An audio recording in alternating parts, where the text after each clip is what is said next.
I saw that. So what? Oh shit! Your model was like. Sorry, my bad. Were That you, was on stream, man. you were just getting up from being swept. It looks like. That is insane. I had to look. There was something stuck in the wheel of my chair, so I had to bend over a little bit. I see. What? Yeah, Love the timing. All right. the Good timing was afternoon, insane. everyone. Hello. Welcome. The episode 47 of Shrine Talk. Hello, soft boils, foxtrots, and of course the blue chooms. Hello, everybody. Welcome to Inari Shrine Talk. It's man, I've guessed it here like how many times already? Couple already. A couple already. All right. And of course, brief introduction. Hi, hello. It's me, Inarioko, professional idiot, and self-certified professional idiot, and appreciator of female video game characters. And of course, my guest, a lot of you know him, maybe you don't know him, but it is Philippines' very own Filipino Sejam, Dippin' Blue. Hello, everybody. and Welcome. I'm happy to be here once again. I'm actually happy to talk about um what happened the past few months already at this point. My Yeah. goodness. Yeah. Very but, yeah, happy to be eventful here. month for a lot of Mhm. the soft boileds, right? So much work. uh, You sound like you're about to keel over from all of the excitement and just No, energy you had to be pouring out for the past month or so. I'd say it's more of like you know, generally speaking, it's a very strong mix of emotions throughout like handling the whole thing, right? Truly. And I'm in a position to say like, did I really enjoy what I did? Yes. Did I enjoy the stuff that I didn't like to happen? Definitely not. Am I gonna do this again? 100%. 100%. But yeah, we'll get into detail for sure. Right. All right. As of course, you guys can see the topic and the caption, and of course on the tweet. Today we will be talking about first-hand experience. That is something that we rarely get. First-hand experience from someone who has hosted a fairly large fighting game tournament. I mean, there are a lot of worthy mentions out there of even other FG tournaments that, like online tournaments, those kinds of things that I'm sure a lot of you have seen on like your social media feed of like, yeah, congrats to these contestants for number 69 of this online tournament for Streets, Tekken, Guilty Gear, whatnot. You see a lot of those. Yeah. But for this scale and for this format, it is very special. Like, I honestly think this kind of tournament is very unique. And that uniqueness also is why it has a very large appeal. And for today's topic of Shrine Talk, I do want to talk about it in deep. Yeah. Okay. So, So just a brief introduction, right, for Blue. Like, would you like to share your fighting game resume? Because of course we all know Wow. a lot about you, but for fighting games, maybe a brief refresher would be nice for our viewers and listeners. Right. Okay. So, hi, hello again. This I Dippin' Blue, your Azure Prince of Night City, your cyberpunk VTuber, and solely much dedicated to fighting games. Now more focused into trying to like promote Southeast Asia in its entirety for fighting games. In terms of like my history, I only got into competitive ever since Smash Bros. Ultimate. I was a Terry main back then. Never really, I always felt like there was a professional gap in terms of my skills back then. So, I just went there for fun, try to make some new friends. But however, due to the pandemic, I started streaming. not as a VTuber. Y'all can actually see my face if you search me online. It's no biggie. But like if you search my old Facebook page, there's still some of my old streams. Somehow, when Facebook Gaming decided to delete everything in terms of like gaming um content, all of my fighting game stuff has disappeared. So my branding there is completely dead. So please do Eesh. not check my Facebook gaming page. All of my Exurge streams are gone. All of my Smash streams are gone. All my Plus R streams and Street Fighter 5 streams were gone. All of those gone. However, when I moved to Twitch, started to take fighting games a bit more seriously. Started, you know, ever since the whole rollback netcode revolution finally came in with Strive, started to try to compete with that. I was still complete ass in that game, but that's fine. And then Everyone I just tried. starts as ass in a fighting game. Let's be real. Oh, that I mean, yeah, for sure. I mean, but eventually, um, I found myself in a position of like learning how to be pretty good at what fighting game I was playing the moment DNF Duel came in. Yeah. Had my very first top 4 placement in the tournament for that one. Um, and then after which, due to like how DNF plays, it being a neutral, more grounded fighting game, despite of like the insanity levels of combos in that game. The trailer the gameplay of Street Fighter 6 came out. I noticed how the drive meters is very much similar to the mana meter, and supers are a completely separate thing. I was like, this is going to be my game, and lo and behold, I ended up being a master modern Kami. First year into the game, took me a while to finally get to master rank, and when Terry ended up being DLC in the game, and You cried. I absolutely no. I'm not gonna lie. I did cry because I was like, wait, hold on a second. This was the character that got me started into the whole idea of like, competitively, playing fighting games because he was my genuine main back in Smash Bros. It's like the stars aligned for you in particular. It's kind of like vindication, if anything. If anything, right? Like, when the Terry trailer came out, I remember very vividly like the announcement was made, and I just literally woke up in the morning. It reminded me of the day when Sephiroth was announced as DLC because I woke up in the morning when there's no way Ah. as DLC for Smash, and then I woke up in the morning. There's no way Terry Bogard is, and then I watched the trailer. I started like, oh my god, He there's no way, is. there's no way, there's no way. Yep. And now that he's there, now that he's actually out there, he's now my genuine fighting game main. Street Mhm. Fighter 6 is now my genuine main fighting game, and my genuine source of all things content, because that's what really made me fall in love with fighting games. It was Terry, it was Street Fighter, it was the neutral based grounded fighting kind of game. And yeah, I think that's one way to wrap up my history as quickly as possible. I'm more than happy to share my story with everyone in a different day, but yeah. All right. Well, there's the resume of Filipino Sage Ham himself, guys. So yes, he definitely has he definitely has not just the passion, of course. A lot of us do, but he has more than that to be able to host as something as monumental as the soft-boiled sea scramble SF6. Yeah. Right.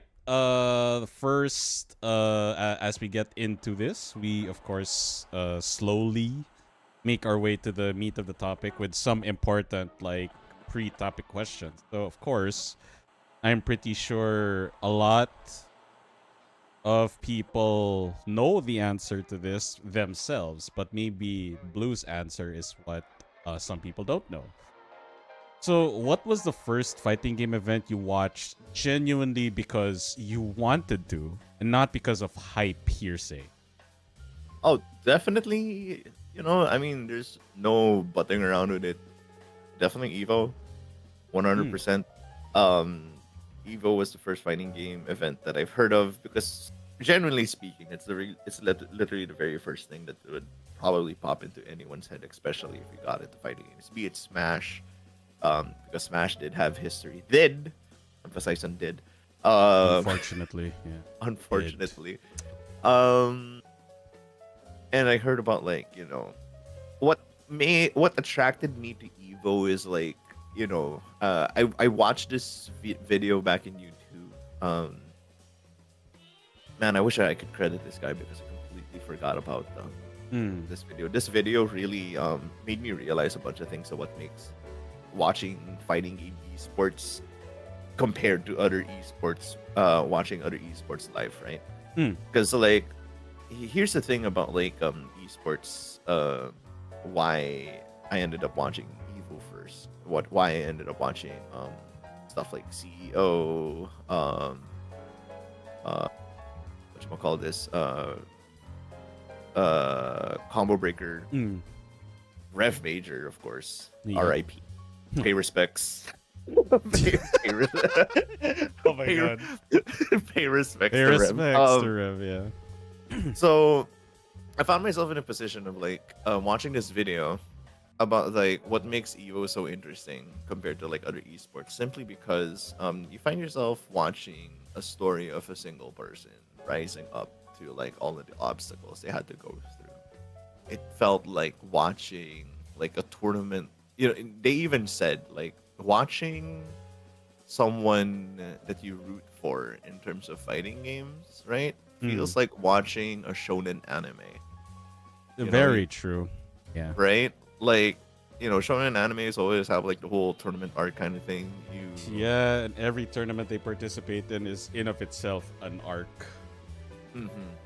Like that's what I find very, very cool is this, that Evo in itself is that kind of stuff. Like when Punk won their most recent Evo, I was in tears. That was a beautiful thing to watch. The moment he started just crying on stage, giving one of the birds a hug, and yeah, I'm like, and of course it's the funny thing about Punk's arc. It very much mirrors almost 1:1 someone who has his arc tied to Punk as well.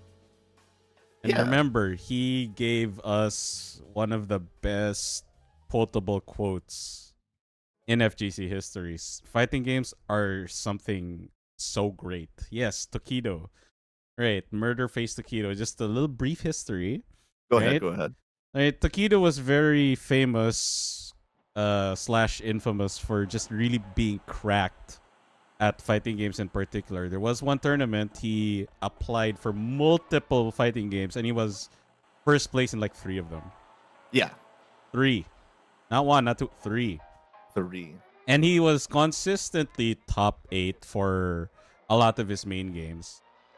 But he just never could like be the top. And yes, if there is one humbling experience he did have, I remember this. It was at this point Daigo is like still a threat, but he's way past his prime. But you can't sleep on Daigo, no way. You can't. If you have to lock in against Daigo. And at this point Tokido is still riding his peak really well. And he lost hard against a 1-10 against Daigo and he cried. Like Murder Face Tokido actually cried. And it was like a turning point for him. And in the Evo, where he made that quote, he met a rising star, Punk, who put Tokido in loser's bracket. And Tokido just tore through the loser's bracket to meet Punk again. He was very confident, and of course, a lot of people were very confident that Punk could win it all because he looked really good whenever he fought anyone, big names. And that's true. Because he put Tokido in loser's bracket, of course, a lot of people are like, "Oh, he's gonna win this." And Tokido just looked so good though, and to take notes from Punk's book. In one round, I remember he did a taunt combo to finish off Punk, and I'm like, oh. Because the thing is, Punk back then, he probably does it once in a while now, but of course, I guess because of branding and whatnot, he doesn't do it as often. But back then, Punk wasn't really a heel, but he liked to play the mind game. He really did. That's true. So he'd do taunts, he'd do weird things before the start of a match just to throw off his opponent or piss him off. And within tournament rules, of course. And the fact that Tokido did something like that, a taunt combo to Punk in grand finals, not pools, not top 8, grand finals. Grand finals. I'm pretty sure that rattled Punk to some extent. Mhm. And seeing Tokido get that trophy after being cursed of like the Cinderella story of always, the glass slipper will always break before he gets the crown. No, this time he did. And when I saw Punk look at that trophy, I knew the moment, that millisecond, he's gonna cry. He's gonna fucking cry. And I could literally see his mouth quiver. And I'm like, yep, I knew it. Like, he genuinely cared. Punk truly cared. And to be fair, at his age, that's already a monumental achievement. Like, second place, grand finals winners. Like, you had to be reset to lose. Oh, God, I forgot. But again, Punk was practically like a kid compared to everyone else in top 8. Yeah. Yeah. And he lost to Tokido of all people. Like, no joke. So the fact that this one, the most recent win for Punk, it was Evo, right? Yes. Yeah. Moved everyone to tears. I'm like, the Punk arc comes full circle. He lost. It's so beautiful. A bitter loss, a bitter but valiant loss to Tokido. And, like, they hugged afterwards. They knew that it was a really fucking good match. It could have gone either way. And, of course, Punk finally, after all those years, like, vindication for himself, I guess. Like, he finally won in Evo. Like, you like him or not, that moment really hit hard for a lot of people. I'm sure. When I remember when I was actually reading up on the Tokido Punk arc, right? Yeah. Like, I find it genuinely amazing. At first, like the first loss that Punk had to go through, second place, sure, Evo, but like, it was always Tokido that blocked him out of finally winning that championship, right? Yeah. And then it was so cool to think that the most recent Evo where he won the whole thing is like, he still had to face his former demons, and he still had to fight like that one little hurdle that's been blocking him this whole time. And I was shook when he won. I remember, I think I was even watching it on my phone because I was like, man, I need to know what's happening, dude. Yeah, so and the fashion that he did too. Yes, 100%. It was base just character flawless. versus a DLC character. Kami versus Rashid. If I recall, the matchup of that is slightly in Rashid's favor, but it's a pretty even one. What even makes me amazed too is like even Punk's choice of character, right? Sure, Kami's like pretty much up there and pretty damn good character even up to this season, but like not the most popular choice during that particular season. Everybody was on Ken, everybody was on Luke and Rashid. A few Rashids, very little Kami representation, right? So, yeah, because I mean, in SF6 in particular, fireballs are really fucking strong. And of course, if you are not a Kuma style glass cannon, why even? Because Kami is a glass cannon, but she's a soft glass cannon. She doesn't hurt. She's just incredibly fast.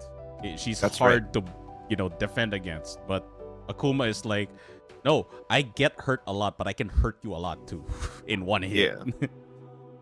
That's true. And yeah, so to get back to your question, right? Yeah.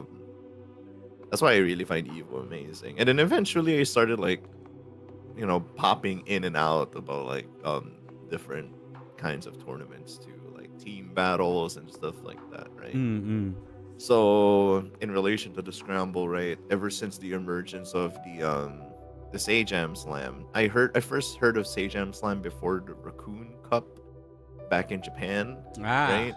Yeah, that one. Because yeah, I believe Sajam took inspiration from that, but I believe like there was more success to the Sajam Slam. Sajam has always been one content creator I look up to because like really good fighting game player, really good commentator, audio nerd, obviously from That's how right. he's from how he's delivering his streams, everything, and That's right. how unique his Sorry, I had to slightly jab at you with that. but like, and then I was like, man, Hmm. and I think like this may actually answer one of the other questions later, but like I'll just give a little bit of sneak peek. I think Hmm. like Sajam was very much open to like try to get like small to big content creators to be part of the Sajam Slam, right? Yes. And um my only gripes about it is that it was only limited to homies in the United States. It was only limited to homies, not just United States. I mean North America, Yeah. in its entirety, including both Canada and the U.S. And I'm like, But however, what really made me like the Sajam Slam a lot is that Sajam himself said, "Hey, if you're from a different country, I know this is limited. Feel free to actually just do this same format as I have." And I'm like, bet. That is a good. Oh my god. Well, I'm like, history bet. has shown, like, well, Blue took that seriously and literally. All right. But yeah. Huh. So yeah, I think that's the best way to answer like your question. Hmm. Evo, For 100%. Evo, for me personally, um, it's kind of like both in one answer though, because I would have to say, like, not once in my FGC life have I ever like genuinely wanted to watch Evo from start to finish. But like, I always watch the highlights. I check out the moments, right? Because that shit's really fucking cool to watch. Mhm. But of course, as a VTuber, when they announced Raccoon Cup and I saw it, I'm like, what? Right. Wait, these are big SF6 names. And these are big VTuber names. You're telling me you're combining all of them in a fucking team? I gotta see this shit. And Yeah. of course, the Raccoon Cup and Sajam Slam basically embody that vision, right? You have players in fighting games of all levels, from I have never touched a fighting game to I literally play this shit for money, all in one team. That dynamic is literally like, yeah, we have a bigger appeal because our market demographic is literally everyone. You haven't touched a fighting game? Here's someone in our team who doesn't either. You play this shit for money? Well, so does this person who's coaching or one of the participants who also does this shit for money. Yes. And of course, I think historically, for like the longest time, Raccoon Cup has always had that reputation for SF6 as being the most watched SF6 tournament on Twitch. Like, the Twitch viewership for that Raccoon Cup in particular was too big to ignore. Like, True. everyone, I'm pretty sure Sajam saw it, is like, what? Like wait. Wait a minute. This Raccoon Cup could be cooking something. I wanna see how they do it. I'll do it myself. So yeah, and of course, the format was SF6, and of course, regardless if you are a Tekken fan or a Streets Guilty Gear fan, a lot of people are very much aware and cannot forget the unforgettable Tekken 8 Sajam Slam. It was, in my opinion, the first one, and of course, it was practically a match made in heaven. Not to say that SF6 and Sajam Slam is not, but let me briefly explain. The main appeal for Tekken has always been that you can get away with button mashing. Yes. You actually can get away with button mashing, and if you can't take my word for it, Doki Bird herself, right, who's really cracked at games, never touched a fighting game seriously or ever. The reason why she prefers Tekken over SF6 is because she doesn't have to block. Yeah. Call it a skill issue or whatever, but that's literally the demographic of Tekken. You just want to press buttons. This game allows you to win just by pressing buttons. So, and of course, just watching Tekken 8 also, because remember, Harada said Tekken 8 changes the formula drastically, because we know for a fact that Tekken 7 and before are hard for spectators to watch. Someone who's watched it and actually likes Tekken 7 high-level gameplay, I can agree. And I see where Harada is going, where he said that it's hard for spectators to watch Tekken 7 high-level gameplay. I'm like, I agree. Even as someone who enjoys it, I agree. It's very weird watching two characters move forward and back, forward and back, forward and back, forward and back for like 30 seconds. And then when the time is pressuring them to press a fucking button, that's when they press a button. Yeah. Tekken 8 is less of that, and that's why it's much more exciting to watch. And again, the whole format of Sejam Slam, you have CCs, streamers, all walks of life, VTubers, non-VTubers, people who are really cracked at games, not cracked at games, played a fighting game, never played a fighting game, professional fighting game. They're all there, right? Mm-hmm. So the people involved, large market. And then the game that they're using, also a large market. You have people like Lily Pichu, right? Who's known for song covers and whatnot. And of course, League of Legends. Mm-hmm. Played. Like, and she has this arc, right? Where she did ranked Tekken and SF ranked. Yep. Like, what the hell? What timeline am I in? We really are still in that fucking that weasel ass timeline. We are still here. So yeah, when I saw that, I'm like, I have to watch this. And I actually did. I really did watch practically day to day, minute to minute of Sejam Slam NCR Cup, Raccoon Cup, because I have never seen this thing before. I have never seen it. So I had to see it for myself. And of course, it spoke to me, right? It spoke to me as a VTuber, as someone who is very passionate about fighting games, but I'm not exactly a pro at it. I just like to see people on my level, people higher and lower than my level, just partake in something that I'm really passionate about. I want to see their perspective. That's why, like, since we're sharing like our favorite Sejam Slam moments, and what really got you hooked to Sejam Slam, right? I think for me, what hooked me up with Sejam Slam so much was Coney. I've always been a huge fan of Coney, even though he's more of a Smash guy, right? Yeah. His style of content is just hilarious and nostalgic. Yeah. But what I really loved is like the camaraderie with him and his team, Brawl Pro, during the yeah.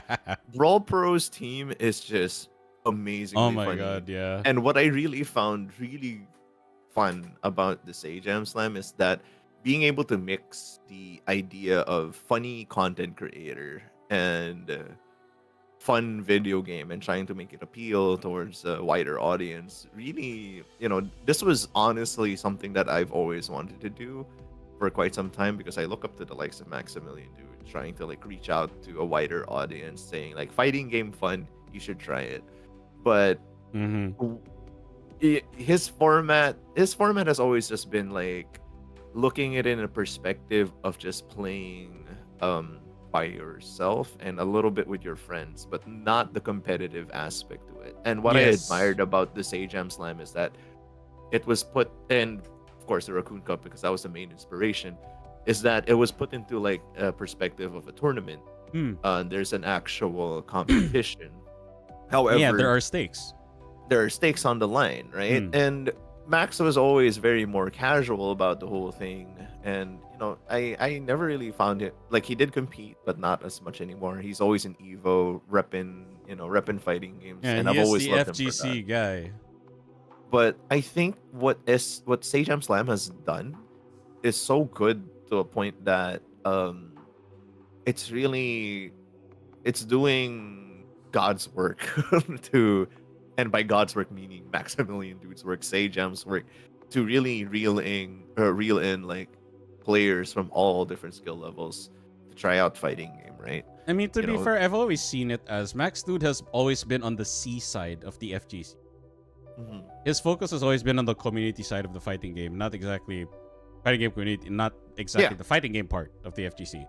But Sajam has always been on the FG part of FGC. His focus has That's right. always been the fighting game. And when you have two prominent people really trying their best to bridge the gap, right? Max is trying to bridge the gap between the community and the fighting games that they play. Sajam is trying his best to bridge the gap between these fighting games that the community watches to actually watch and play and participate in it. Two different perspectives with the same goal in mind. Bridge the FGC. The two parts of the FGC, which is the FG and C. And yeah, it's just really amazing, of course. Like you mentioned the whole team of Brawl Pro, right? And of course, one of the most viral sensations from both the Sajam Slams was everyone's favorite bird, Doki Bird. Doki Bird. Get grappled! Like, that mentality is exactly what represents majority of the Oh my FGC God. that play these games. It's not the frame perfect No. like Daigo parry. No. It's not the lab rats that spend 1 hour just trying to find a frame kill for this one move. No. It's just this. I have one goal in mind. It's to do this move and make you like a victim of this move, and you're gonna take it. Every fucking time. Get grappled. That's Exactly. everything that Doki Bird wants to do to her opponent. Grapple them. That energy is so contagious and exactly embodies, that one side of every player, regardless if you're new, if you are experienced, if you are pro, that energy of like think less, press more. You may suppress it when you're like high rank, right? Because that shit's not exactly viable. But deep inside, you're like, these voices in my head. I want a donkey kick into level 3. That's real. Because hey, it's gonna be funny if it hits. Shoutouts to Beach PP for Yeah, man. but shoutouts to Beach PP for that viral clip coming out anyway. Yeah. So yeah, So I'm pretty sure a lot of people were really inspired by not just Sajam, of course, but the participants to like, you know what? 100% If someone like Doki, if someone like Doki Bird, who's really cracked, has that that high level FPS mentality into a fucking fighting game, like Jesus, maybe I could too. Maybe I could bring my background in other games to it. Exactly. I think another good one, with regards to the Sajam Slam, another good participant to talk about is like SK. Ooh, yes, SK. SK started absolutely from scratch, right? Despite of her like having already pro background from like Overwatch and currently on Marvel Rivals, right? Yeah, and she's still on the grind for both all of those games. She's no longer just Overwatch, Marvel Rivals now. She's also like, yep, she's still involved in high level streets. Still is. Still is. There's that upcoming tournament. We'll probably talk about it later. The Sajam Slam versus the other one in Japan, which name? Yeah, that one. Yeah, and SK is gonna be part of that one because like what I really find very interesting about her story is like, she started out like completely from scratch, and then like during the course of the whole event, because I think it was 2 Sajam Slams before one Sajam Slam before she got into Master Rank, right? Yeah, she did. And being coached under Brian F was, man, like that insanity clip of her landing perfect parries 6 times in a row. And yeah, Brian F was just like, okay, you did it the first. I was like, are you fucking kidding me? Are you kidding me? Are you kidding me? if I had a TO, I'll call it him to check out your PC. Oh my god. And he's like, and then All right, good job see, first try. Now on the second one, I'm actually gonna do it. and the second round, oh my. So just walk forward like the Terminator. Oh my god. SK. Oh my god, SK. That fucking clip, man. That clip is so good, dude. So yeah, like that's what I really love about the Sage Gem Slam. You know, the cool thing about it too is like I never knew who SK was, right? There are Not a bunch many of people content did. yeah, there were a bunch of content creators in this event that I did not know who they were, right? Like I never knew who SK was. I mean, I sort of knew who Doki Bird was prior to the Sage Jam Slam. I already knew Coney, but I was like, who? I was like, back then I was like, who the fuck is Lazy Matt Man? And then suddenly I'm like, oh my god, this guy is so funny with Brawl Pro, and then I never knew who Brawl Pro was. I never actually, even funnily enough, because of the Sage Jam Slam, I discovered, I'm sorry to say for all the Street Fighter homies there, now I am a huge fan of Brian F. I never knew who Brian F was. I'm genuinely sorry that I never knew who Brian F was back then. I knew who Nephew was. I knew some of the other coaches too, but Brian F, I was like, who is this guy? Who is and then so, and then that's the cool thing about the Sage Jam Slam, right? Like you find more content creators, you find more pros that you want to like side with and just have a good time just watching their streams and just you know, check out what they got, because like, man, I never knew about Brian F's amazing pop off from you know, the epic line and the rage quit. Let's go. You suck ass. Hold that shit forever. I'm like, that is beautiful to watch. Like, so yeah, I think that's another thing that was so goddamn appealing about Sage Jam Slam. Is just like, not this it only give you the opportunity to know what's cool about fighting games, but it also gives you the opportunity on what's cool about particular content creators that you may have never heard of. I never heard of Scara. Wow. Scara was cool. Yeah, see. Yeah, see. Like, Did I you knew know about who Lily. Coefficient is? No. Oh wow, it's another wow for me. Damn. See, like I've heard about the name Coefficient, but I'm like, I've never heard about Coefficient. I'm like, oh, is he the lead guy? And then like, see, No, he's a see, VTuber guy. he's a see. I don't know. See, that's the thing. Like, Yeah, I'm now you glad, do. like, now I do. That's a beautiful thing about the Sage Jam Slam. It's just like not just fighting game, but also the discovery of content creators you might end up loving for the rest of your life. Yeah. And of course, you did kind of answer this already, but of course, feel free to expound. And of course, you know, firsthand. What would you say is the inspiration? What was the inspiration? Sorry, for the soft-boiled sea scramble?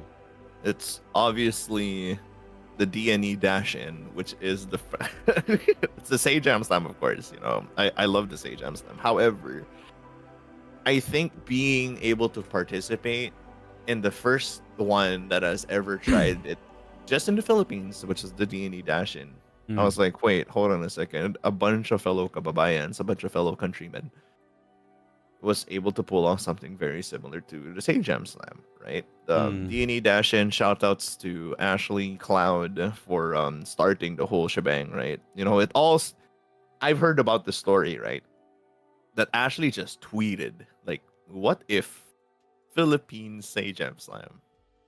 And that tweet went viral.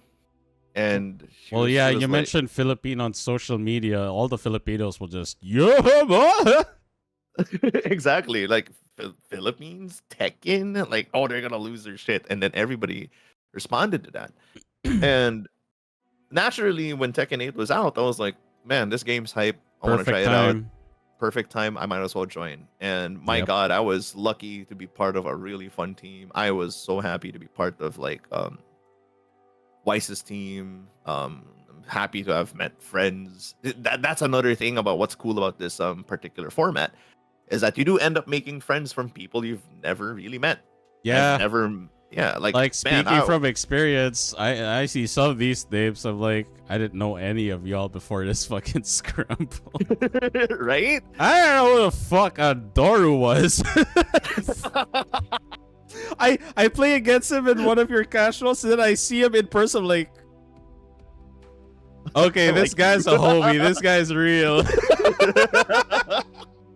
like I like you. You're funny. What else? So like, yeah, I it was even cool to like end up like being friends with Ian, with the Kaita Segawa. Happy that guy's taking a bit of a hiatus for now. And being the only team that's purely VTubers was pretty great. And I really loved like at the end too, like at the end of the NE Dash, and a bunch of us even from other teams ended up becoming friends. Like I ended up being friends with Minuhana. I ended up being friends with Silas, which was pretty sick, you know. Like I was like, man, these are small to big content creators and ended up being friends, you know, big content creators. Man, Kite, not only is he big, like VTuber big, like, you know, like how he looks physically as a fucking anime character, but like holy shit, man, he's big. He is big. Like that's what the honest to goodness inspiration was for the scramble, because I was like, man, if Ashley can pull this off, why can't I?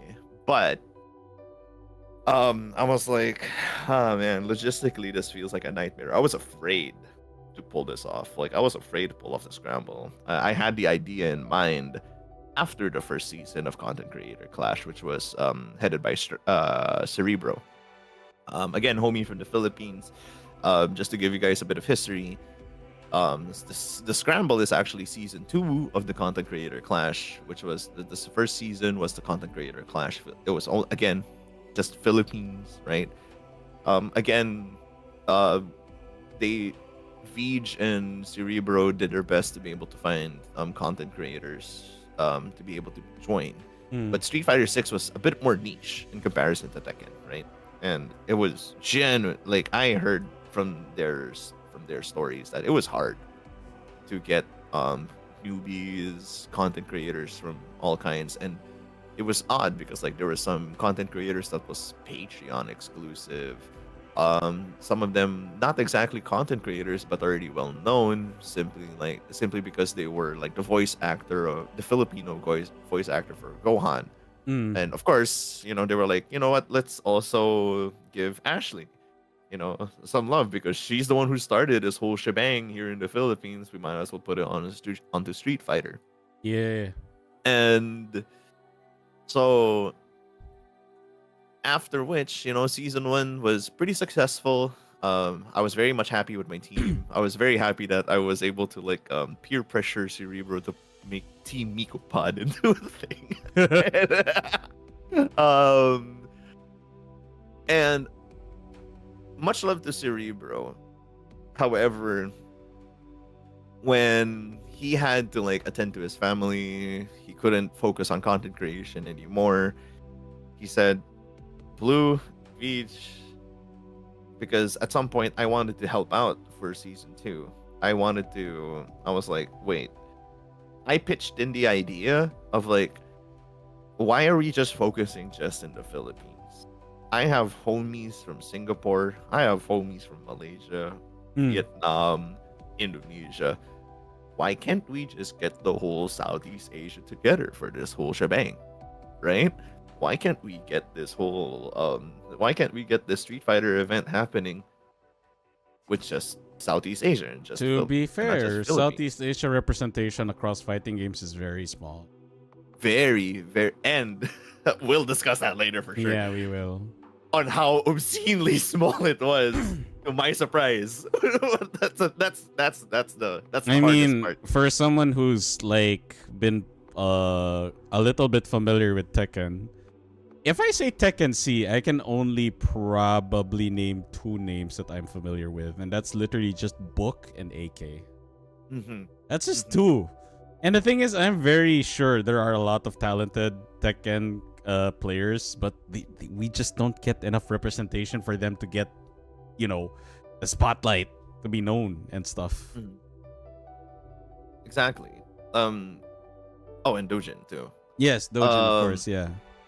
But like when shall I start talking about like the struggles of it, or is that for a later? I mean, you part? already started sharing your thoughts Stop. on the thinking and conceptualizing of the whole soft-boiled sea scramble. And if there is one thing I would add, if there is something I would add to that also, when you first posted this, again, this coincided, annoyingly so, with my whole return to a fighting game arc in 2025. And Right. I honestly thought it was just going to be, it's gonna be like Sage Jam, it's gonna be chill. And of course, like, I see Doki Bird, like, after the Sage Jam Slam, Tekken, and SF6 was over, like, she went back to her old games, but she still, like, thinks very fondly of the slams. And I'm like, that's probably gonna be me as well, but hopefully we'll see. And then fucking day one, Alden just had to say, your defense is really good for your level. Like, I think people on Masters would struggle against your defense, but you just need to work on your offense. And I don't know why that clicked. I'm like, it can't be this simple, right? Like, Alden can't be just this so right about my offense needing work, right? And then the moment I lock the fuck in when it comes to offense, I actually reach Master Rank as Chun-Li, and I'm like, oh fuck. What the fuck happened? Shit. God damn it. It's the small adjustments that really carry you The over in this small game. adjustment of, like, yeah, he reinforced, like, your defense is good for your level. He said, this is, like, definitely master rank level of defense. Your offense just needs work. I'm like, it can't be this easy, right? I'm not gonna get to master rank just by tweaking my offense, right? And then I made those stupid little limitations per match. Like, I cannot let 5 jump-ins go uncontested. And I'm like, yeah, I have to be more aggressive and shit. And I'm like, oh my god, this really is what I need. Fuck! God fucking damn it. It's that's why, you know, I think the idea of like developing content creators was like pretty cool, you know. Like another thing like the slam was known for, it's just like seeing how one person who has not, it's either who has not touched a fighting game, or, you know, who's already in the verge of like being great, like you, Wow. just needs a little tiny push. Just needs a little tiny push to be even better. Tiny push. But let me remind everyone what I went through. Just a quick tidbit. If you guys thought all I did was just hop on ranked and do what my coach told me to, not many of you are aware. And enlighten me. Yeah. Enlighten me. A tiny push is what you guys see. And no, to Alden's biggest hater, I'm sorry, but I had to lose to Alden's JP and Rashid 70-80 times. Okay? 70-80 sets I just lost. I won maybe 2 or 3 of those. And the thing is, like, I was learning each loss. I'm like, I'm learning something. Yeah. I was learning shit. Alden's biggest hater. It's a community meme. It's a community meme. It's a community meme.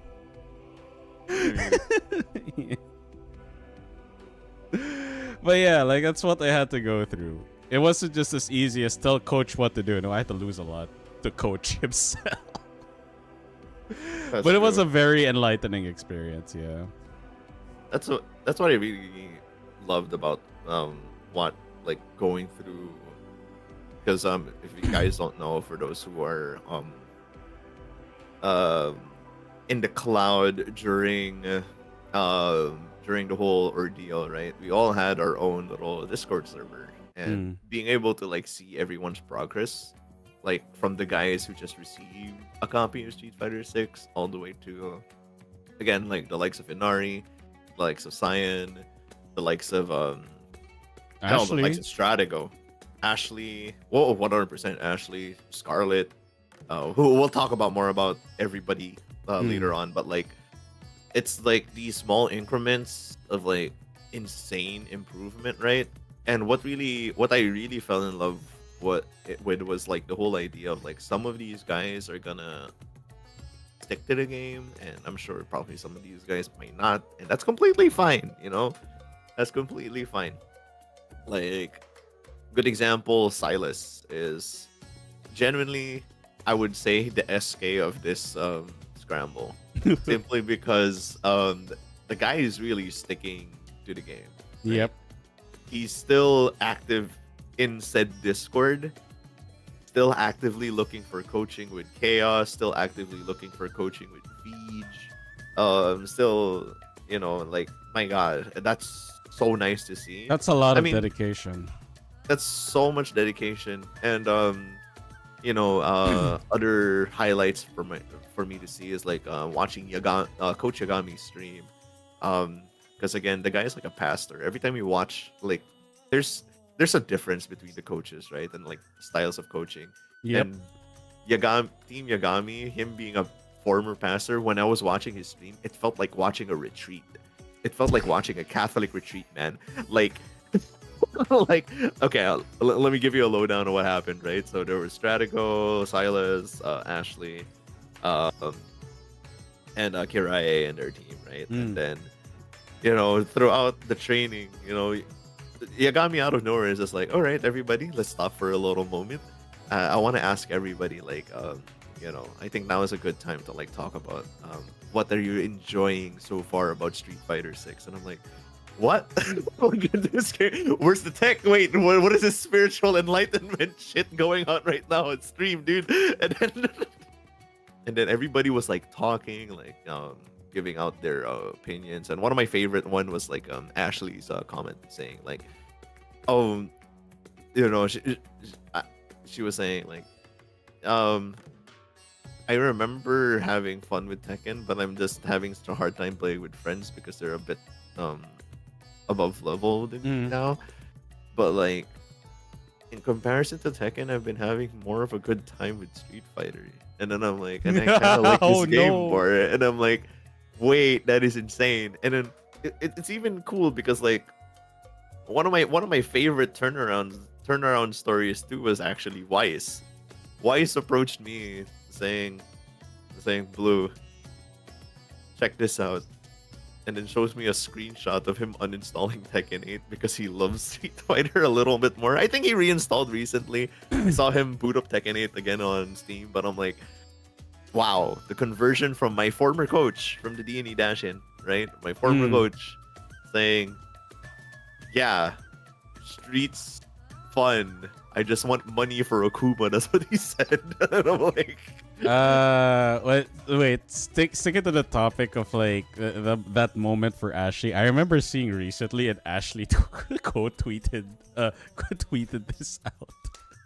I remember, like, Ashley's like, whenever like commentators or whatnot mention her, like, yeah, she's a Tekken player, and then she has a screenshot of her playtime in Streets compared to Tekken, and the caption's like, actually. I'm like, yeah, no shot. I remember the tweet so much, dude. I'm like, wow. Oh dear, they need to get their fact sheet updated. They need. Man, I kept saying that on commentary, dude. I really thought she was like hooked on that Tekken, but I'm like, oh, she's more really. She was real about what she said to Yagami stream, man. And I was like, oh, she's really more into the streets now, huh? But yeah, that's I find that kind of stuff really fun to see. That's I think that's like, you know, one great thing that I really enjoyed about the scramble is just seeing how everybody ended up having a great time. You know, having an amazing time. And I think like one thing that I wanted to achieve in comparison to like the slam, in comparison to the prior versions of the scramble, be it the any dash in, was like the camaraderie, not just within teams, but for every team, right? I think being able to like put all of these people into just one Discord to just freely talk to each other, right? Achieve something a lot bigger than I intended it to be. Yeah. It was actually a surprising thing for me to like see like the camaraderie between Goth, from the Fresh Eggs, Goth, Kaika, Chico, and Silas and Minu. Like being the first encounter between Goth and Minu was hilarious, man. Like like I remember when we were all out having dinner after the first day of Geek Pop Alpha. It was so nice as Mina was like, "Oh my god, cool car! I want to take a picture with it." Oh yeah. and then the timing, Goth literally, are you fucking kidding me right are now? you fucking kidding me? Like, Mina, that's my car. And then Mina was like, "Oh, it's my car now. Can I take a picture inside?" Can I take a picture inside? I'm like, oh my actual goodness, Mina, so funny. My god, that was hilarious. So yeah, and what even made it more fun is like because of the said event, right? I gotta say, big shout outs to like Street Fighter Philippines to be such a welcoming crew. Because like I was surprised that the reach of the scramble was able to touch so much of our local FGC. Not yet for the whole of Southeast Asia. That's the goal. But like being able to meet the likes of Andoru, Lance, Alden, all of the local coaches as well. I'm like, man, these people are so cool, right? Like finally meeting them IRL too was just like, man, these guys are just as chill as they are in chat, despite of the incredible amount of dick jokes. But like That of course I have to add, this isn't Tekken. Yeah. This is Streets. That is for me Streets. is another big surprise. Streets, not the first fighting game that the Philippine fighting game community will attribute or affiliate themselves with. It's usually Tekken. So the fact that this actually exploded really fucking surprised me. Like, for better. Like, wow, I did not expect this, but hey, this is cool. Yeah, like I would have. Here's the thing, right? I've met Vij just once prior to the event, right? And Vij being the absolute homie to have handled, I would have never thought of a better partner to handle this whole thing, right? The guy was so level-headed in terms of like, especially the problems. I didn't know how tightly knit Vij was with the local Philippine Street Fighter community, and being able to like find the right people for this event, the right coaches too, was already hard from the get-go, right? I might as well talk about it now, right?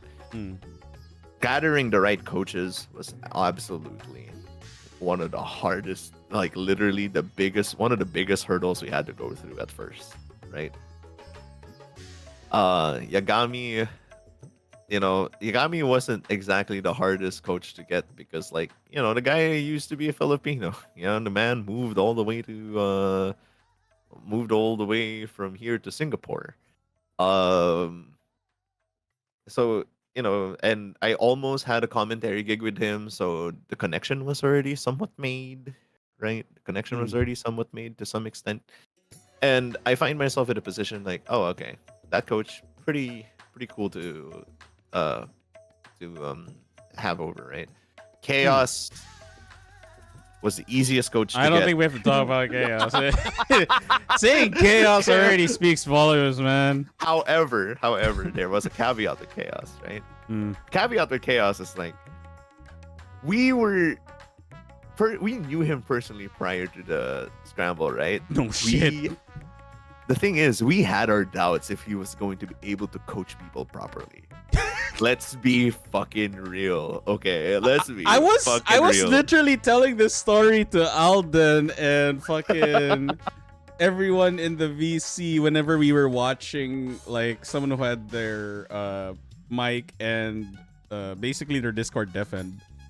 Like I told Alden, like the funny thing about Chaos, at least outside of the scramble, whenever you ask Chaos for any coaching advice or like advice in particular, because let's be real, despite his demeanor and the way he carries himself, yeah, he knows his shit in Street Fighter 6, all right? He knows his shit, all right? 100%. He has the tech, 100%. The thing is, I told Alden, and Alden couldn't believe me, and for some reason, Alden said that my impression of Chaos is on point. I don't think so, but anyway, like basically, I told him like if you ask Chaos for help, like Chaos, like how the hell do I deal with drive rush forward forward medium kick as Geef, right? The flying knee. Flying knee that if spaced properly, it's a setup, right? That if you try to jump, you get hit by a combo. If you don't jump, get SPD'd. And I told everyone on my team, if you ask that question to Chaos will just be like, oh, you just gotta know how to do it, and then you just counter it. That's all you gotta do. You just gotta counter it. And I'm like, they were like, what? I'm like, yes, that's how he gives advice. That's how he gives advice. You just gotta know what to do and fucking do it. You just gotta guess right, you know, like you. So and then he'll demonstrate it.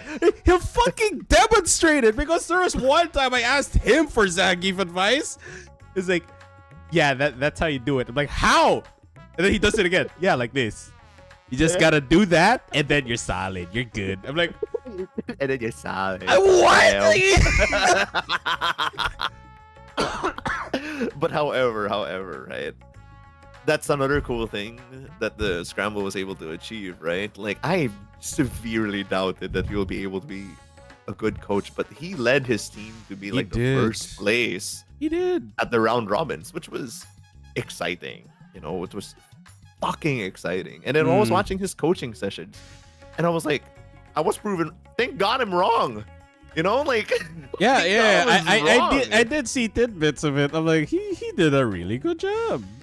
Yeah, I was like, oh my God. I remember when he was coaching Cyan against White Chudley, he was like, yeah, don't worry, Cyan, bro. Chudley's mix-up is really fucking annoying as Geef, bro. The matchup is not in your favor, but sometimes you just gotta take it. Remember that you have Zangief HP, and then all it takes is just one good SPD, and don't worry, you got this. But you just gotta work on your defense, bro.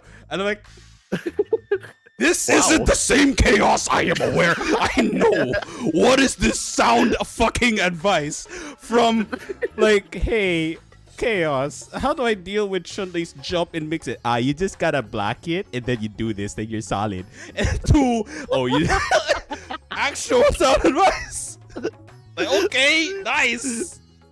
Oh my God. That's why I find it very impressive. Like, even like how he coached Goth, right? Like, like that's my other fear, right? Like, there are a bunch of these players who have not touched the game, and I'm not gonna lie, right? Everybody from the fresh egg was given a fresh copy of Street Fighter 6. Yep. Silas, Goth, Kaika, Chico, and Minu. Absolutely fresh copy of Street Fighter. And I was like, man, how the fuck will Chaos coach Goth? And I was surprised. It was like, oh God, all you gotta do is like drive rush and then grab, and then you're solid. Yeah, exactly my point. Like, and then you're solid. Okay, don't worry, Goth. At your level, they're gonna press. They're not gonna break throws. They're not gonna block. So you just gotta hit them faster, and then they'll crumble. Yeah, they'll crumble. Like they won't even think about like. Are you just teaching me how to grapple, Chaos? Essentially, yes, Goth. Everyone at your level is technically a grappler. Everybody, yeah, exactly. That, I mean, it's not like they know how to tech. So yeah, they know. Solid. Yeah. Fucking hell, dude. Solid. So yeah, like man, so what else? Like okay. So let's talk about like the rest of the coaches too, right? Yeah, the rest of the logistics of how this event would run, because I can only imagine, right? Like having this idea in your head, it's kind of like if you were practicing or drawing. For all the artists in the chat, I'm pretty sure y'all share this similar problem. You have this idea or image in your head, and then you want to make it real, right? You want to turn that concept into reality. Before it even becomes real, you are blocked by the logistics and like, wait, I need certain gears to run well to make this clock work. Wait a minute. All right, so let's talk about that actually. Yeah. First and foremost, absolute thank you to Cerebro and Peach, because they already had the experience behind it and how they were able to run it the first time around on season 1, right? Yep. So I was just more of like, I will try to contact everyone in terms of logistics. However, I had to be very, very resourceful, right? So here's an insider that not a lot of people know. Chaos was one of the people who helped out with inviting the right people, right? Some of the fresh eggs were invited to Chaos. Aside from the Google sheet that was passed along to Twitter. What I found really amazing was how he was able to contact CN, Evo Champ CN, that CN, CN MSG. Logistically speaking, it's all about being resourceful, right? Because like it was just literally a 2 to 3 man team to run this whole thing, to run this whole shebang. Back then, Veej would tell me that during the first season of Content Creator Clash, it was just mostly Cerebro doing all the work, and Veej was just more of like an assistant at that point, right? And Veej mentioned that he just wanted to help as much as he can. He helped with the moderating, he helped with making sure the lobby room was working and everything. And one thing about the logistics of this is that we're sure that we've learned on what to do better on the next season. Because at first, I'ma not lie, okay? I will not lie. A lot of the scramble was go with the flow and see what happens. Right? Play it by ear. We played this shit by absolute ear, and it was probably the worst thing we could have done. Because okay, if I were to compare and contrast, right, the D&E dash in compared to the scramble, right, in terms of like how well it was put out, D&E dash in definitely had the paperwork when it comes to running the whole thing. Content Creator Clash Season 1 was very much ride or die, play it by ear kind of situation. For the scramble, it was a mix of both. We had the documents, we had the platform, we had the resources. We just wanted to place everything together. However, there's still a lot of missing pieces, right? So while envisioning the logistics, right? While envisioning the logistics of said event, I was already overwhelmed on day one. I was like, right, I have to handle 20 plus people. I have to and then the conversation was like, how many teams are we gonna have? And then Veej was like saying, yo, why can't we just do 4 teams? I was like, there was always that argument like, no, it has to be 5 teams. It won't make sense to run the round robin if in the tournament no team gets a bye, no team gets advanced towards the winners round 1. If it's a 4-man tournament, why are you gonna have a winners round 1 already if there's already 4 teams? You have to have 5 to make It to has to be an odd offset, number. Yeah, yeah. it has to be an odd number. It won't make sense if you're gonna give yourself a buy if it's a just 4. And he was like, no, you know what, you're right. So there. The next plan is to send out the invites, right? I will not kid you to how much balls I wanted to gather for this, man. I went above and beyond trying to find big VTubers as well, big content creators and other content creators that are not from our circle. Because let's be real, right? The scramble had mostly peeps within our immediate circle already, Yep. right? Hoshino, Lapless, definitely a little bit outside of that circle. Kirai is already in our circle. The ones outside of the circle I genuinely struggled with. Cian was a good example. Yagami was a good example. Scarlet was also a good example. Weiss was already in my close vicinity, but like, I was like, hey, Weiss, you want to be part of this one? And he's like, I don't have a copy of Street Fighter. And I was like, oh, it's on sale. Hey, check your Steam. And he's like, fuck, okay, I'm joining. I'm like, great, cool, see you there. Great. So it was a very, very case by case situation per content creator and per coach. Cian was, oh boy, okay, I'm a give you guys a little bit of an insider. All right, never heard seen footage, right? The original lineup of coaches was Cian, Chaos, Yagami, Alden, and Mike Ross. What? Huh? Never heard. You guys never. Yeah. This is not exactly super insider information. This was already a little out there too. It was supposed to be Mike Ross, but like, what happened?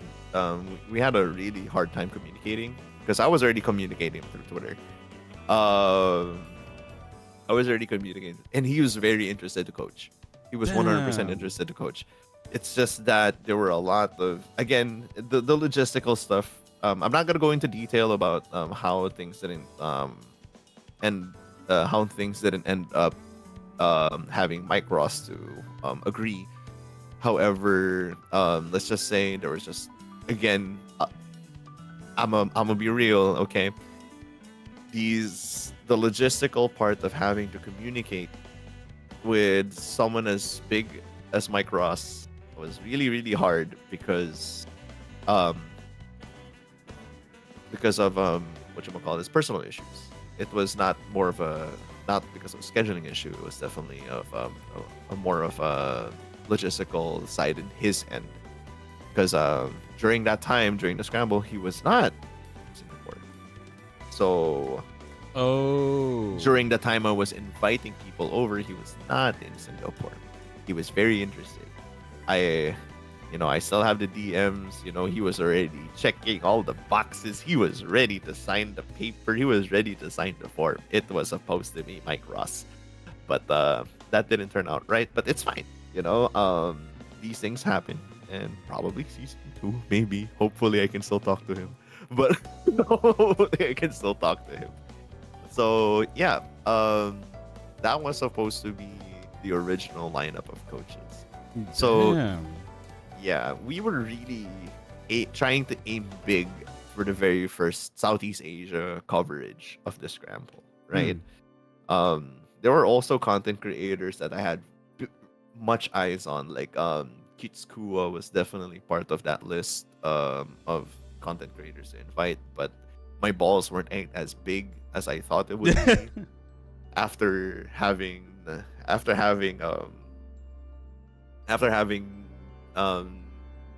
not being able to get a few more bigger content creators. There were a bunch of other VTubers that I had in mind. I don't exactly remember which ones. I was supposed to invite Kite, however, he's in hiatus, so yeah, too bad.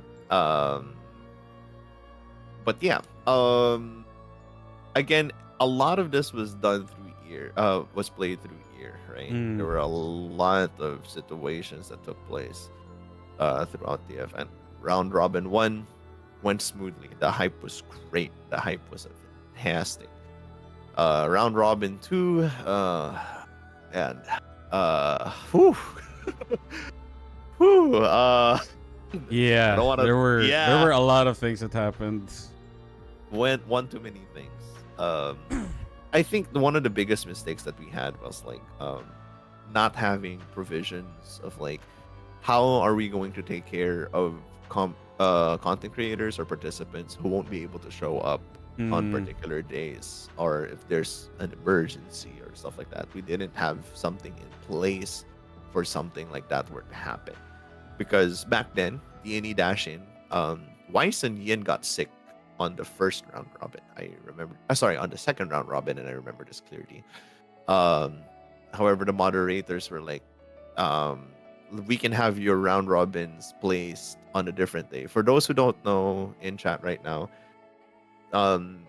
if you guys didn't see the match on stream, it probably happened off stream during the day itself, or at the days after that, during the week after that. There were participants who didn't have internet, so there were participants who had a local kerfuffle happening. So our only placeholder situation at that time was like, if it's the round robin, it's completely fine if you guys don't show up, because we have the whole thing that we're in. You guys can just go ahead and play your round robin matches after the event of the round robin streams. You can have it off stream. You can just go ahead and communicate with your fellow rank mates to continue on with your matches off stream or on stream if you'd like, guys would like, right? Because like Goth did, he put out his matches on stream with Chico, with Kaika. That was not during the actual event. And yeah, there were also some of the matches I did that were not on your stream. That were not on my stream. Same day, but off. Yeah. But like what we were thinking eventually is that we want to be a little bit more less laid back come season 3. Yeah, I mean, just to interject a bit, like when I did fill up the survey, I did mention that it was very clear that the manpower was insufficient. There were not enough hands in the kitchen, so to speak. Like a lot of the areas were covered. In case one area in the kitchen fucked up, someone was ready to fix it. But there were not enough hands, because you guys took into account, okay, if this goes wrong, we do this. If that goes wrong, we do this. I guess in that like hyper focusing, you understandably did not probably take into account, wait, what if all of this happens at once? Yeah. Oh. And it did. That light bulb eureka moment of like, all right, what if it happens all at once? Oh fuck. Oops. We were genuinely not prepared for like quote unquote worst case scenario, unfortunately. Or even multiple small problems at once that just compound into one big problem. So at least, now, Vegan are a bit more learned when it comes to this particular situation, right? We're sure. Well, I wouldn't say sure, but like confident. We're confident. Yeah, we're definitely more confident now than we were before, because we know now how to handle things better for the next one. Because like we're also thinking like now, okay, let's go back to the envisioning question, right? We're already starting to envision what the next Google form is going to end up looking like, right? Yep. It's going to have like, if you can't attend particular dates, we can't find you replacements. Your score is going to be 0-2. We're just going to be strict about it. That's it. You're going to lead your team to a loss if you don't show up. Period. And we're not gonna try to do like what we did the last time, right? And may I quote something that Hoshinolapi did say, because I do resonate with this one a lot. 100%. I saw this. I did resonate with this a lot, but like we knew about you guys already told us the dates and the times for everything literally a month more prior to this Yes, event.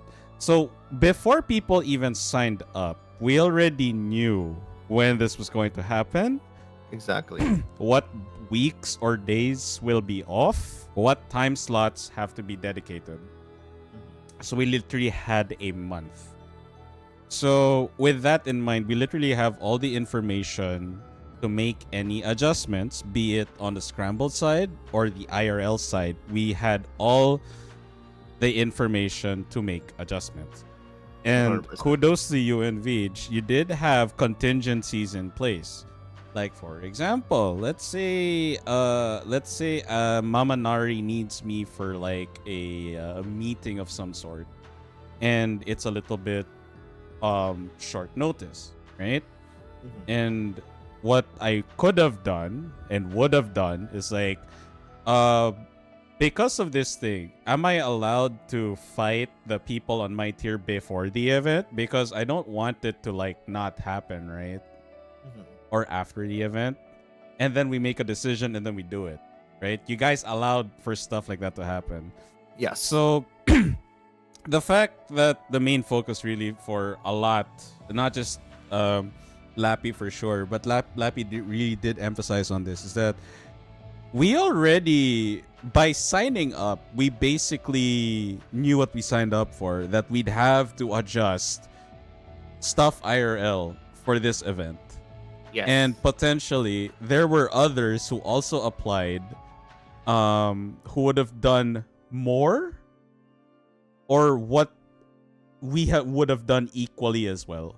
So Yes. it's just a smidge. I'm going to be a bit I'm going to be relatively coarse here.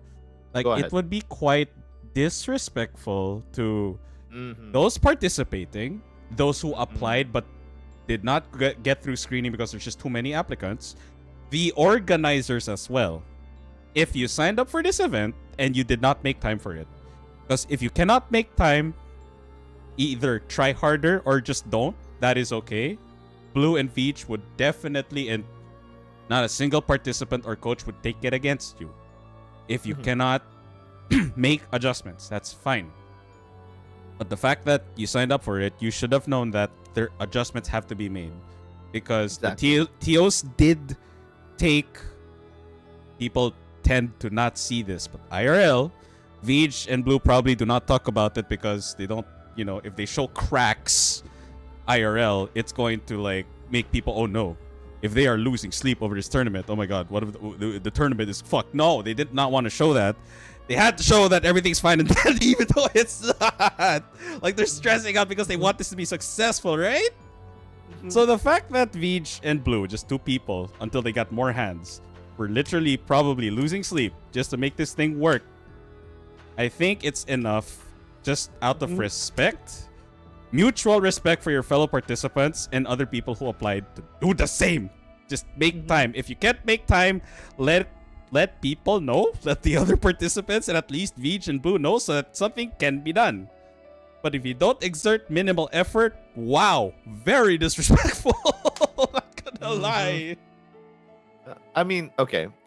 Fortunately enough, everybody who did end up not being either not able to show up literally said their piece in advance. Yes. And by advance meaning some of them were on the day itself, which was unfortunate, but Hmm. like it's not really something that was completely in our control because like some of these problems were really, really Really did big. happen on the day itself. It sucks. On the day itself. And the thing is like, Vij and I never really, again, the logistical stuff, envisioning it to happen was very much was very much like, yeah, it's gonna be fine and dandy and everything.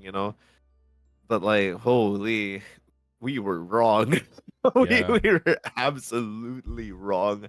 However, however, at least now, like, just in case, like, absolute crazy emergency happens in season 3, we're gonna try to like crack down and make sure, like, hey, man, like, you sign the little paper that says, you know, it has your name on it, has your content creator name on it. Yeah, If you have won't people show up on the sign dates, forms, like actual sign form. that's what we're planning to do in Yep. the next one. And So, you know, as a yeah. final super omega final advice, have contingencies for your contingencies. Yes, 100%. Because you didn't have contingencies. We did have. Here's the funny thing about contingencies, right? Right. Yeah. Most of our contingencies were shit that VJ and I were just on a Discord call about, right? During the time it happened, right? Mhm. Like, all right, let's do like VJ and I were like, okay, this happened. Okay, what are we gonna do about it? How is the stream gonna look like later? And I was like, okay, again, let's go back to genuinely for me, the biggest struggle that I had that the event had to go through. We'll talk about the good stuff later. Round Robin 2. Yeah, round robin too. I remember. Round Robin 2 for me felt like the most. I wouldn't say problematic. It was just more of like A kick in the balls. yes, more like a wake up call for VJ and I, right? Yep. Like this shit can happen. Uh, so going back to that particular day, right? Just to give you a situation, what happened? Like we got the news of some of the participants that they can't show up because of very, very absolutely valid reasons. Okay, and being able to come up with come up with contingencies on the fly. That's something VJ and I are thinking of not doing anymore in the next particular season because, you know, genuinely stressful. Just in case, like, hey, I think we're gonna probably put this on the sign up sheets as well. That just in case you guys don't show up, here are the contingencies on what may happen. If you give us the heads up a week before, great. We'll come up with a contingency. If we don't come up with if having to come up with contingencies on the fly is something we're not gonna be doing, hopefully. Again, my fingers are absolutely crossed because we're probably still gonna have to if ever something bad happens. Knock on wood. Will. Knock on wood. But however, we're gonna try to make sure like we have contingencies planned. So logistically speaking, it was messy. I'll be honest about that. However, there was more good out of the event. In the end of the day, I think the event was an absolute genuine success, despite of like all of the hiccups that we had to go through. Actually, no, hiccups is an understatement. The giant road bumps that we had to go through to make the event possible. Because like again, like there were a lot of things a lot of good things that were unexpected that did happen, right? Like say for example, the feature in our local newspaper, in our local news and Philstar Tech, being able to find ourselves in a position that, oh wait, this is not part of the plan, but it happened and it's a good thing. That's something that was not in my vision board. You know, like I did not know that. Oh fuck, we're being featured in the news.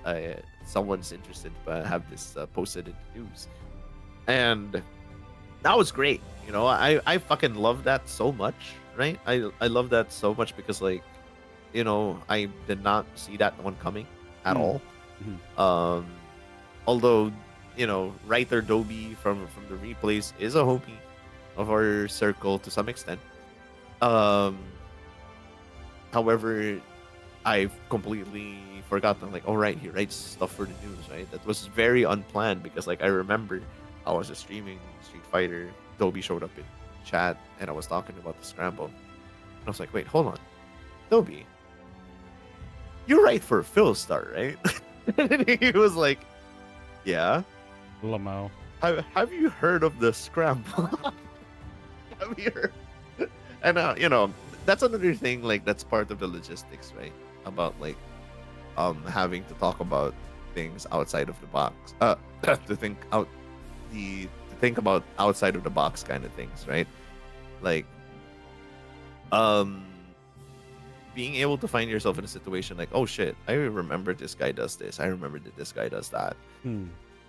I think that's something I like doing because, like, oh right, Dobie writes for the news.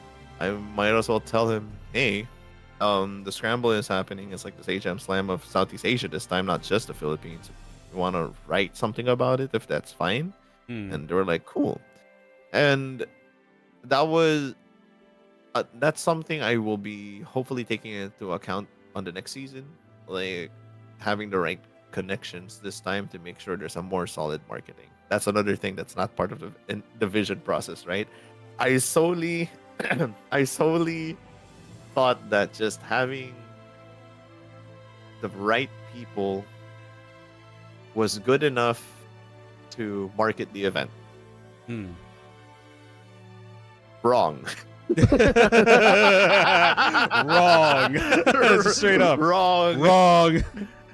We, I'm like, oh, damn it. Like, I think that's something that the guys from, that's something I took from the past events, right? That's something I thought the past events were very successful at doing, right? Just relying purely on the content that's gonna pop out of it. But again, it was wrong because I studied a bit more about the Sage Jam Slam. Crazy good marketing, good marketing product. Because I'm not gonna lie, the logo from the soft boiled sea scramble, everything was just made through Veej. Veej made that. We didn't hire an actual graphic designer to make some of our graphics and everything like that. The Mhm. stuff that we post over at the stuff that we post over at Twitter and everything, it was just self-made stuff, like the cool little team drafts PowerPoint presentation. That Mhm. was all just self. That was just love. Sorry, that was just something made out of personal passion, and hopefully, what we want to do eventually is that we want to make sure that we get the right people to make the vision possible, right? Like, I'm not saying that VJ and I can't do it, but we definitely can make it better with the right people sooner or later. So, hopefully on season 3, um we do have more than just VJ and I handle the whole thing, right? Mhm. I don't want to have to rely on friends to market the whole thing. There has to be some marketing from Vij and I. I mean, we still do, but like a longer reach. And yeah, what other logistical shenanigans was hard? Oh, whew, the actual games. Let's talk about the logistics of the actual games. Oh dear. Which part? Uh, well, okay. If you remember correctly, some of the coaches really wanted to take their game seriously, right? Yeah. Um, One thing I know about the online Sage Am Slam thing, it was a lot easier in their part because they're all from North America, right? Yep. I forget that Southeast Asia is a bunch of fucking islands. We are not exactly one big ass continent that has stable connection towards each other. We're not all under Verizon. We're not under just one particular ISP. We're all different ISPs, right? Yeah, we are under the mercy of the underwater sea cables. And that's I something know because my unfortunately coach faced that problem. I had to step exact in. exactly. So like what I remember, Alden and Chaos had such a hard time being able to connect properly. Mhm. Alden and Yagami had such a hard time to be able to connect properly as well. And I was like, how is this actually happening? Like, why? Why in this particular month? So that's another thing that um we didn't take into account, and hopefully we'll be able to fix that too. But um I was happy though to be able to see some of the other coach matches. Like, wow, being able to see Chaos versus Cian was such a delight to see. Mm. Such a delight to be able to watch Chaos, and Hado Shoryu was actually particularly really fun to watch too. Um, but not being able to see Alden Cian, I was like, man, these connection problems is quite the issue. Hopefully, we might make some provisions for that, but we'll see. But yeah, that's another logistical thing that didn't really connect to what our vision was, but that's okay. Um, we ended up they ended up having their matches still in the end of the day, which was good. Hmm. So yeah, I'm sorry. Andor's comment caught me off guard. All good. All right. To end the first half, right? To end the first half, I think this is also very important. So, you know, it is a community centric driven event. It's not like Evo or Combo Breaker or CEO. It's run by the community practically for the community. So what do you think is the singular most important focus of a community driven event like this that draws interest? Be it like Ooh, as a spectator or a competitor. ooh.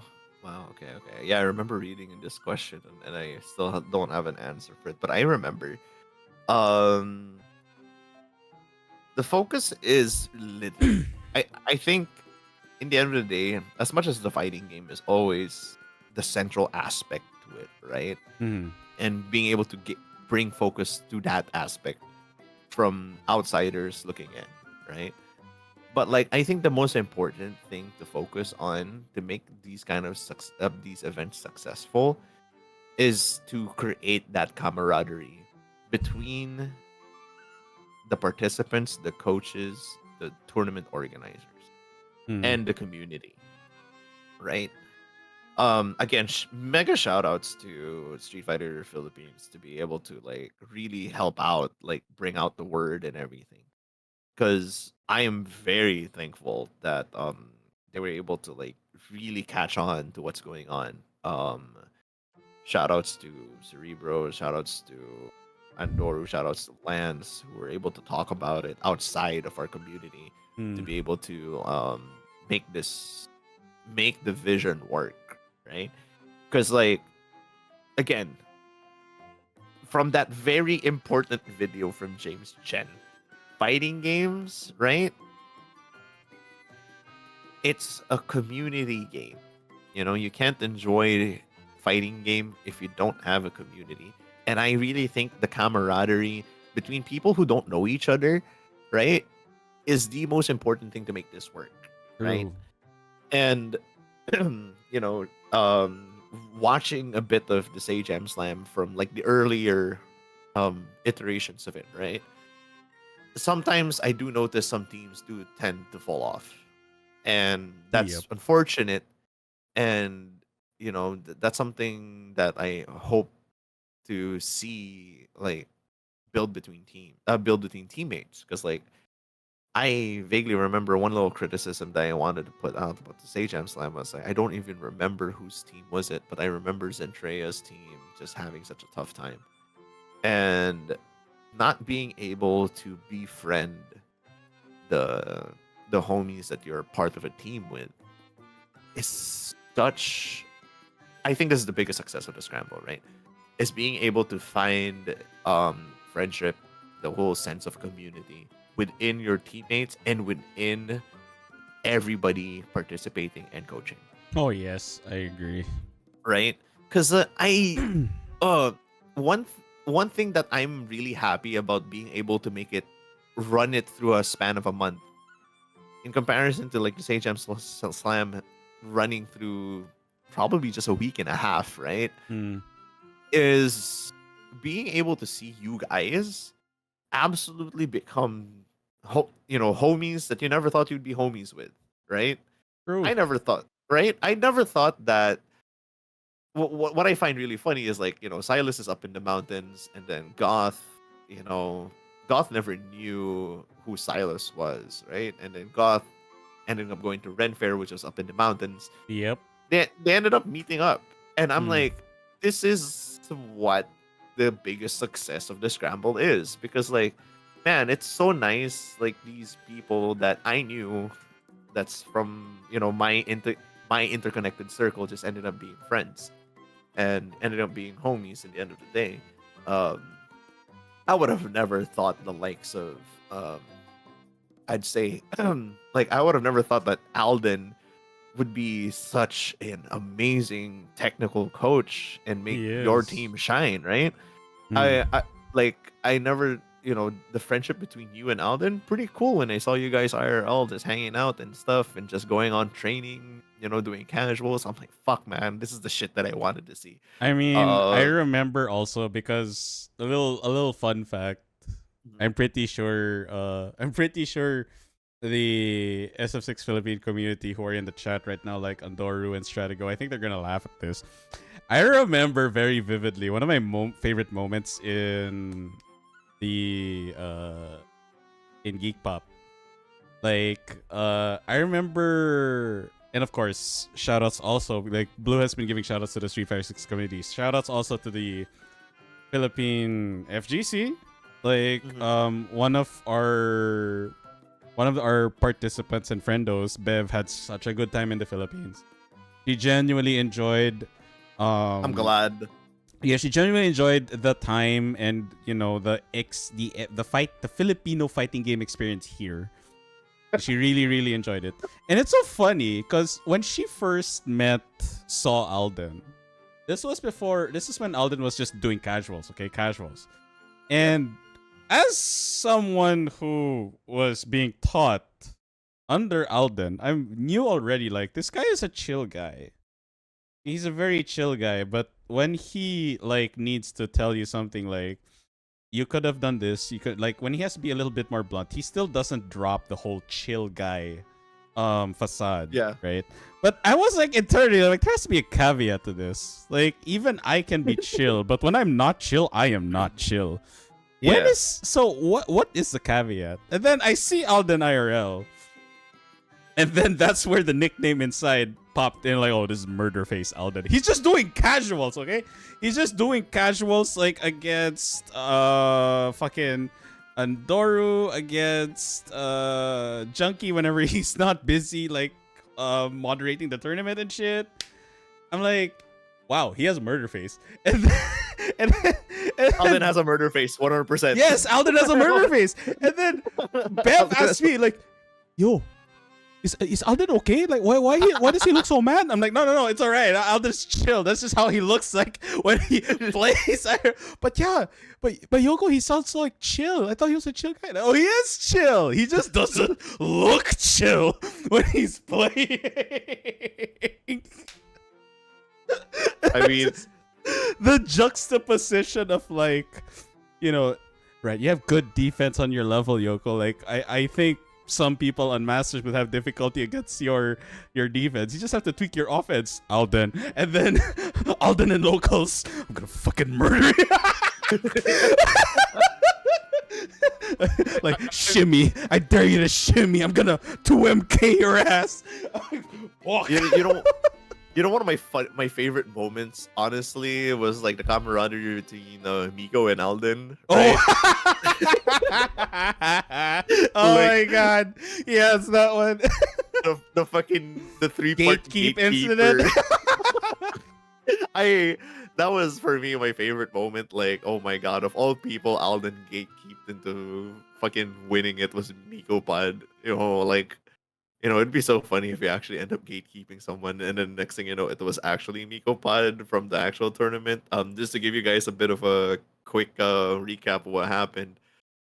During the soft-boiled sea scramble Discord, there was a chat between. They were talking about the actual tournament, which was separate from the scramble, right? And Alden was thinking, "Yo, I already qualified for the the Street Fighter Fight Club tournament for the Evo 2025 Japan." Mm-hmm. And then Alden, so what if I win the whole thing again? What happens there? And then Chaos was like, I don't think you can do that, right? And then Alden was like, damn, if I can't, that sucks. Would it be so funny to gatekeep someone out of winning this tournament? And then Miko says, "Oh, wouldn't it be funny if you gatekeep someone from the freaking tournament?" That was Miko's reply. Yeah, and then he ends up getting He ends up getting gatekeeped by freaking Alden, and I'm like, oh my god. But yeah, Oh like man, poetry, man, poetry. that's what I'm talking about, right? That's being able to land that particular goal, right? And having, I doubt Alden and Miko were friends prior to this tournament. I Mm, doubt, I mean, hell, I've met Alden for the very first time because of this tournament. yeah. Right? This was the first time I ever met him personally, Same, yeah. right? And it was the first time I personally met Bev, first time I personally met Stratego, first time I met Andoru. I've There's a lot of people that I've met for the first time IRL. Funny And thing is, like, when I yeah, saw these guys IRL, I'm like, I've seen these faces before in Rev Major. Do I know yeah, them? Like, do I know them? And then I find out, oh my god, I know you guys. What the Y- freak? funny enough, right? Because I remember, and I think it was the last Rev Major, right? Where no, Mhm. sorry, the last Rev Major, the one with I competed for DNF Duel. Yeah, The yeah. A lot of people are saying like locally you have to look out for Alden. I was like, really? Wait, who is Alden? Why is his name Alden? Is he related to Alden Richards or some shit? And like, and then I'm like, Uda, like why is this IGN Alden? And I'm like, okay, cool, right? And then I was like, oh Wait. god, he's really. And then I saw him playing freaking uh shit. What was the name of Airboy again in the NF Duel? Uh, Oh, uh, him. Yeah, yeah, him. him, Airmaster? yeah, Airmaster. Was it? No, it Cooler wasn't. Master. It was cool. Fuck, man, I love the NF Duel. I can't even remember the name. Fuck it. Yeah, Cooler that Master. All right. Cooler Yeah. Master. Cooler Yeah, Master. he Okay, was yeah. he was playing Cooler Master during that season. That particular no, it was it Wind Master. Fuck man, Cooler I'm gonna be Master. so Okay, Cooler Master. Cooler Yeah, Master. yeah, So Cooler Master, right? yeah. Yeah. When I saw him play, I was like, "Fuck, he's so good." Shit. And then people were like saying, "Man, you should look up to him. Look up to him. He's such a great player." And I kind of revered him like a celebrity, Mm-hmm. right? And then come meeting him personally in Geek Pop, I was like, friend instead of celebrity, like it wasn't that crazy anymore to a point I'm like thinking of like, oh, Swift Master, thank fucking god. Anyway, so yeah, like I ended up like knowing that it's nice to finally find myself in a situation that, man, I shouldn't put these guys on a pedestal. These guys are just as human as we are. Mm. And I looked up to peeps like Andoru, who shows up in lobbies every once in a while. Such a great player, and I'm like, fuck, man, pedestal. Let me put this guy on a pedestal. I don't know how he looks like. I'll just put the picture of Zangief here, and and I think he might look like Zangief. And the next thing you know, I meet him IRL. I'm like, oh, guy with a plaid shirt, slightly bald, cool guy, very chill, holding a peen plushie. Ah, that's him. That's him, right? Oh shit, he's cool.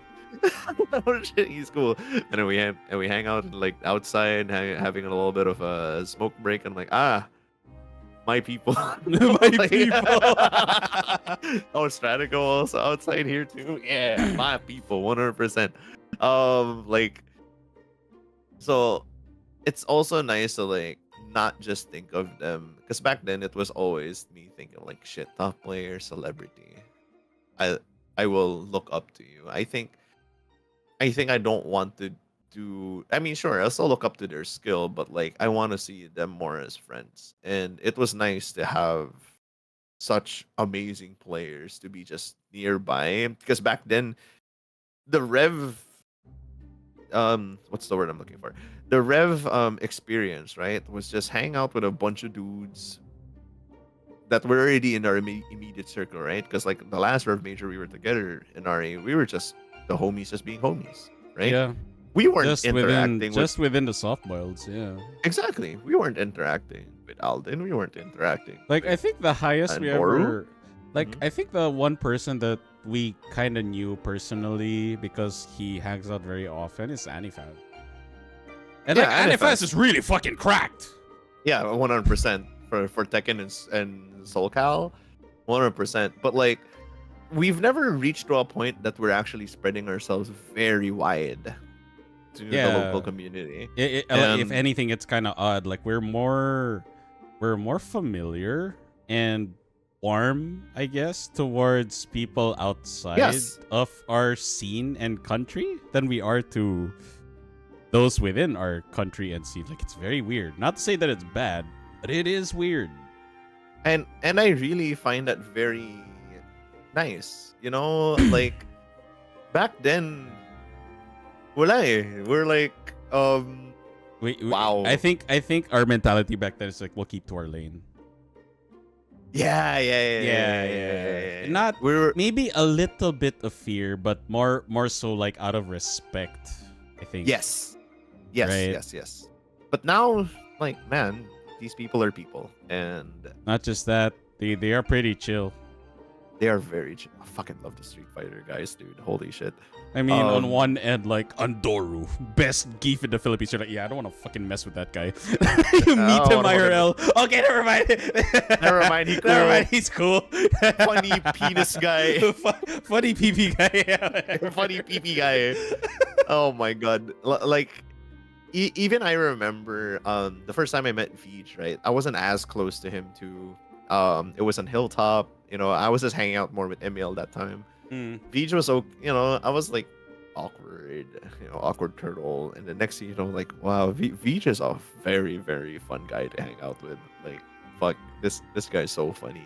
And yeah, like, again, I think in the end of the day, I think the biggest win for the scramble is just to be able to get the whole community tightly knit up together. And hopefully eventually we can get this to a point that my honest to true goal is like get this level of camaraderie to hopefully the whole of Southeast Asia. I think that is a huge endeavor coming from, you know, coming from the last scramble, right? Yes, But definitely. I don't think it's not possible. I don't think it's not possible. You know, I don't think it's impossible to be able to achieve that. I think it's very possible at this rate. Yeah. Well, if anything, it cannot come just from you. Like, you are reaching out your hand eventually. But if it's going to be possible, as you say, the other hand also has to reach. Yes. Yes, 100%. 100. I think that's something we learned, you know? Yeah, we did. Back then we weren't the ones reaching our hands back then. Yeah, we you know, weren't. we were just in our own circle because, like, you know, we just know each other, and then, like, oh, we have fun with each other. Next thing you know, like, man, these Like, guys for are us, that cool. was enough. For us, that was enough back then.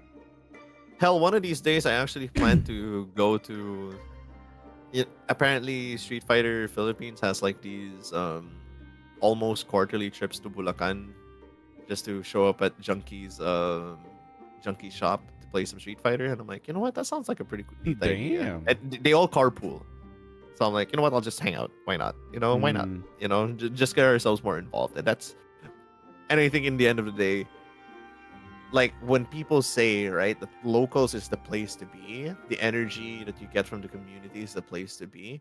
I think because of the scramble, we were able to break out of our own tiny circle, and we were able to find ourselves just a couple of swell, a couple of swell homies. Mm. And hopefully the circle just continues to grow. Because, like, I think, like, just what was that game back then? Something IO. You know, you're just a tiny circle, and then the more circles you get, it just keeps getting bigger and bigger. It's not Katamari Damacy. Like, you know, I'm just thinking of like a figurative analogy there, but like it's just something like that. Mm. So hopefully we're just gonna keep Agario. Thank you, Shizu.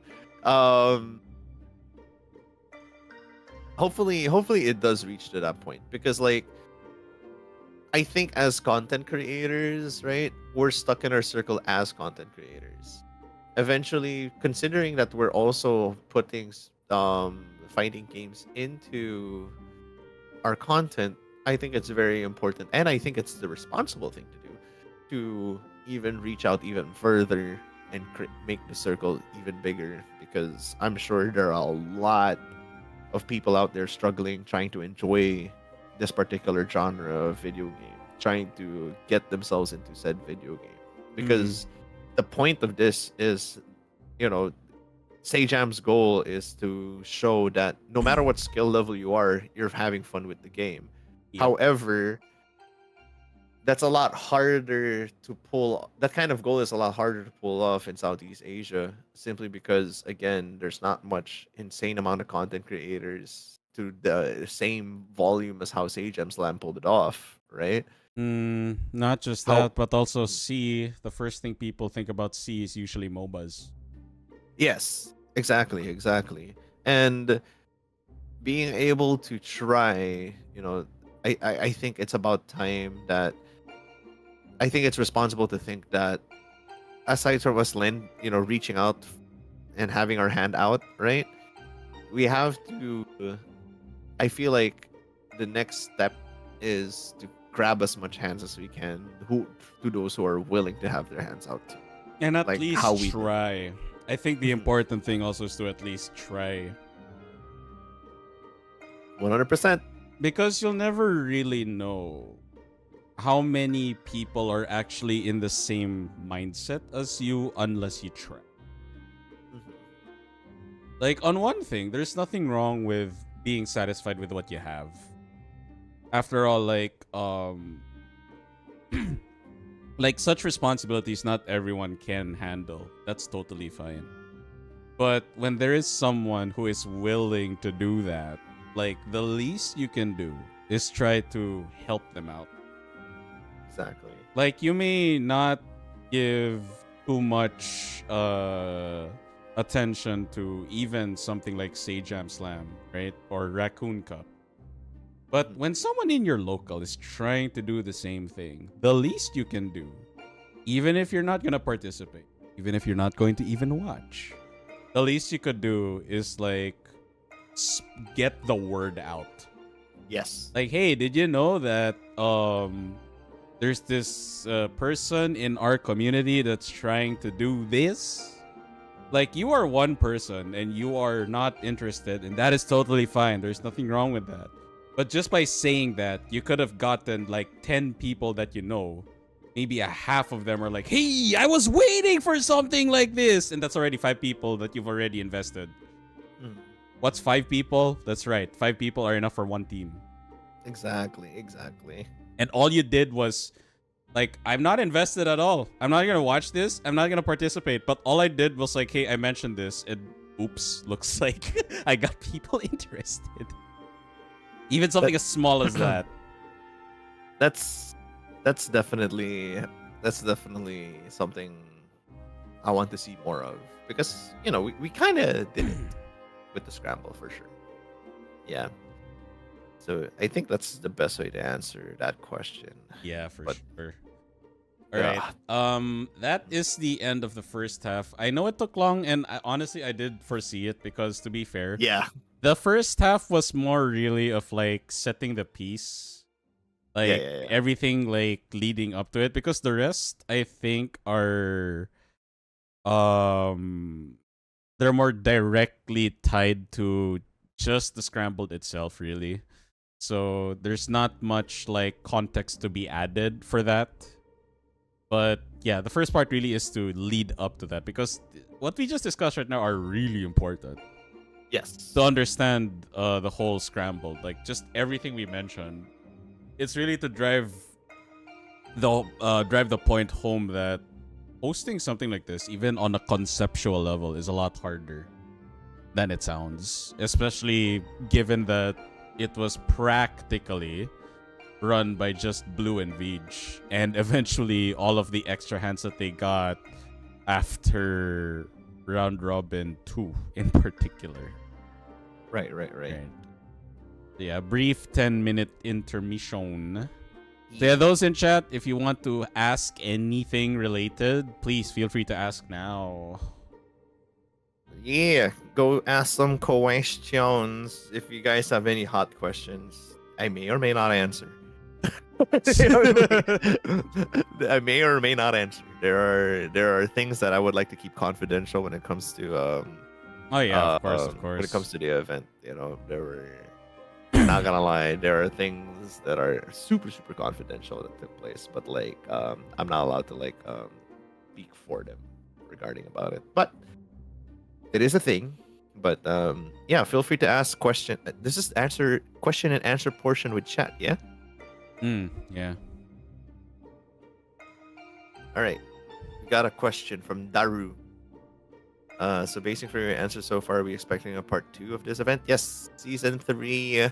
Not currently in the works, but on conceptualization as we speak. VJ and I are still going through feedback forms. I'll be transparent. We haven't looked through we've looked through a few of the feedback forms actually. Okay, Unagi has a very fair question. I kinda expected it. All right. Can I answer this? I'll do my best. Like I Go know ahead. okay. Unagi, the reason why Seo is not part of the coaching lineup is because of an how do I word this properly? I think I have the word for it. Okay, you have the word for it. All right. SGFGC is going through some restructuring. Okay, Yeah. So there are some reasons why we couldn't invite Seo. Again, it's one of the things I can't really talk about in detail. However, Seo was planned to be one of the coaches for this particular event, but however, due to some restructuring in the Singapore side of things, and I don't know much detail either because they're handling it on their own. It's due to the restructuring, Seo is not exactly available and not exactly available for that particular situation. Yeah, because Onagi, I did ask this question to Blue, and I mentioned someone's probably gonna ask. Mm-hmm. I did ask this question to Blue even before the drafting happened. Huh. Yeah. Like I would have thought that he'd be one of the prospects. Then Blue told me, yeah, because of the whole restructuring of the SGFGC. There were a lot of complications. That's completely up to them, and I respect them for that, and I won't be touching on that particular matter. That's for them to handle, and that's not in my. It's not in my hands to be able to invite him if that was the case. New challengers for next season, says Andor. Wow. Bloomy. Maybe. Fingers crossed. There are particular names that I'm trying to. So far, I'm just like gathering names, right? From PH. I feel there was a genuine lack of Malaysia representation. I want to like start looking for Malaysia reps as well. Wink wonk unagi. Also, Master Rank Blanca Beanie. Wink wink. Wink wonk. Wink wonk. We're gonna try to like get our hands a bit more involved with more, because like, okay, I'm not gonna lie, when it comes to inviting a lot of other content creators outside of the Philippines, it was hard because of course our immediate connections were from here in the Philippines. Yeah. However, we're gonna do our best to be able to reach out to more Malaysia content creators. You guys might not be able to see some content creators from this season to the next season. I'm saying that now, okay? The same thing happened to Sage Slam. We won't be repeating everyone, okay?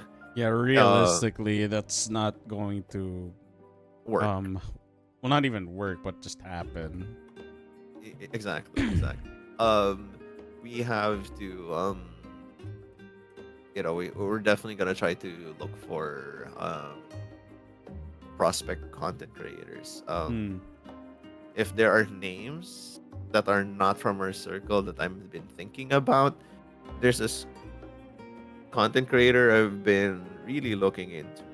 She apparently master Kami player over here in the Philippines as well, actually. Not gonna say names. She's pretty well known. incredible CCV. Um, that's for everybody in the chat to guess, but like I am not gonna confirm or nor deny, but that's just one of the works. Definitely, I'm also thinking of like really big content creators here in the PH, but I'm also in the works of like scouring through Singapore content creators, Malaysia content creators.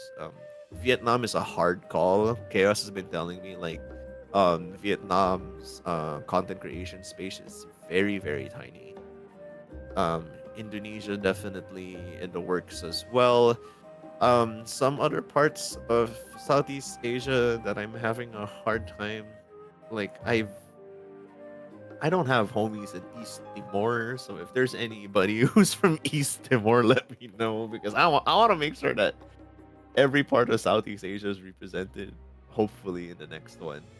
East Timor is very niche. Very, like okay, list of Southeast Asia countries, right?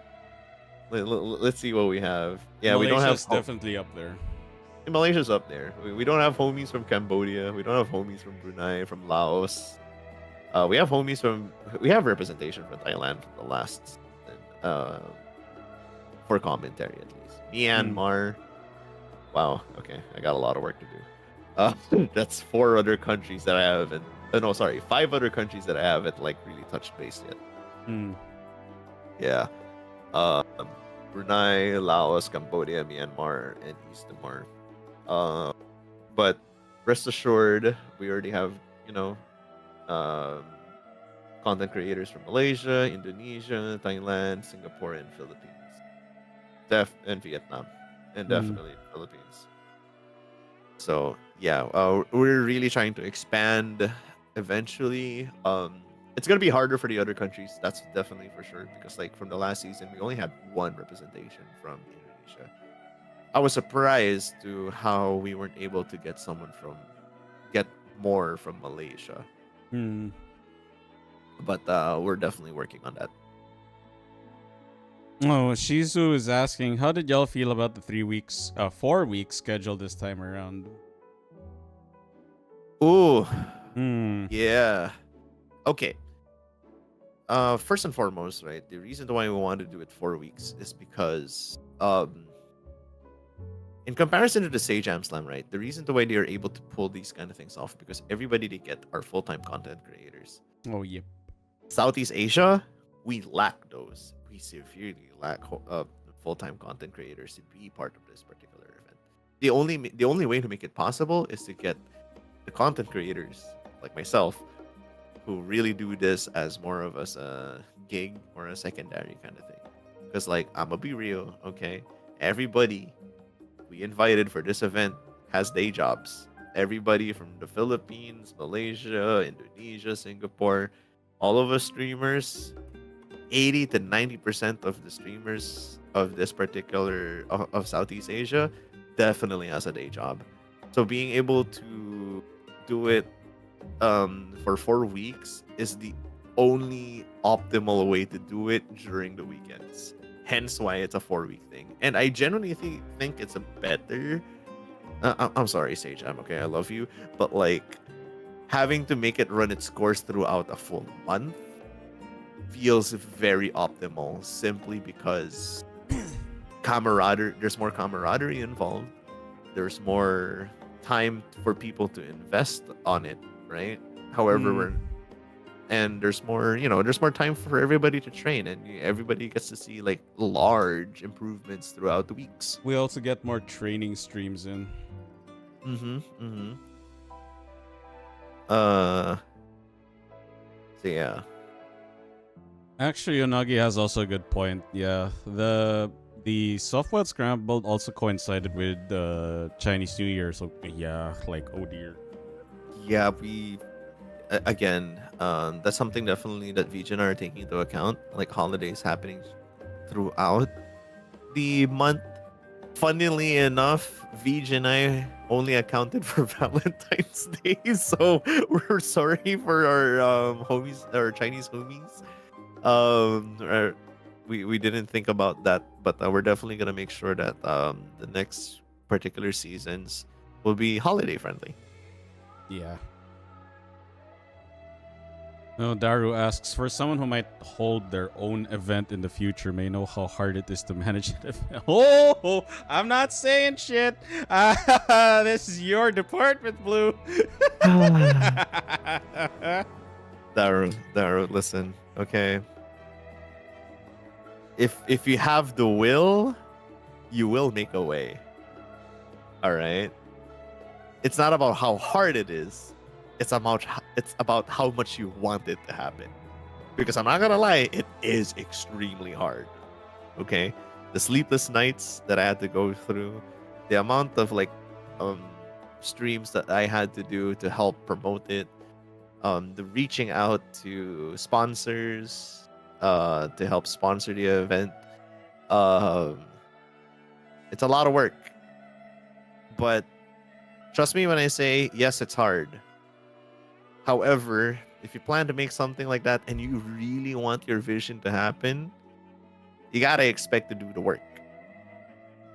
And if you're already dipping your toes and thinking about pulling off an online event like this, just do it.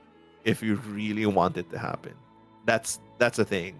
If you know you can't do it, don't do it, and you don't have the will to do it, don't do it. But if you have the absolute willpower to do it and you just want to be able to pull it off, by all means, try your best and don't give up.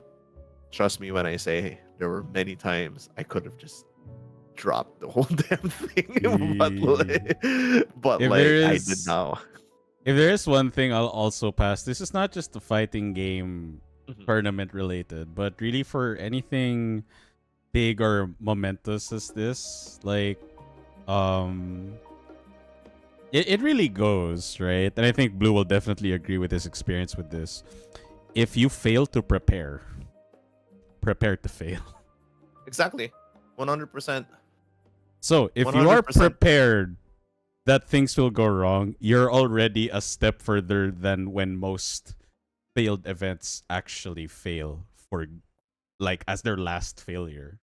Exactly. Honestly, the difference between events that are still going on right now and events that stop, I'm not being too subtle here. I am jabbing at a certain event here in the Philippines.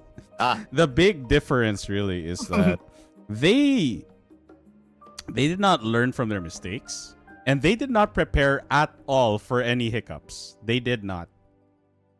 Other events that are still alive right now, they're not flawless. They had big problems, sometimes even worse than events that eventually never came to fruition or died out. They had bigger problems, but they're still here. Because with every failure, they prepared again for that failure in the next one, and the next one, and then the one after that. So yes, if you fail to prepare to fail. Does that mean I should not do it? No. If you as Blue said, if you really want to do it, do it. Be confident. But if something goes wrong, do not let it get to you. Yes, it should bother you. Fuck, something went wrong. That is really how a lot of things, especially planned events, go. So 100%. You cannot completely avoid mistakes or failures, but what you can do, plan for it. Yep. If you plan for failures, that's already a big step further than how most events go wrong for the last time. Definitely something I should be looking into. Daru's follow-up question, I can answer actually. Like what Denari said, plan for failure, right? Mm-hmm. Also plan for losses financially. I'm gonna be real. We operated by a loss. VJ and I pulled a lot out of our own pockets to make this happen. And that's the thing is, I've always treated the scramble as more at first, I always thought of it like a passion project. I knew I was gonna spend money for this. I knew I was gonna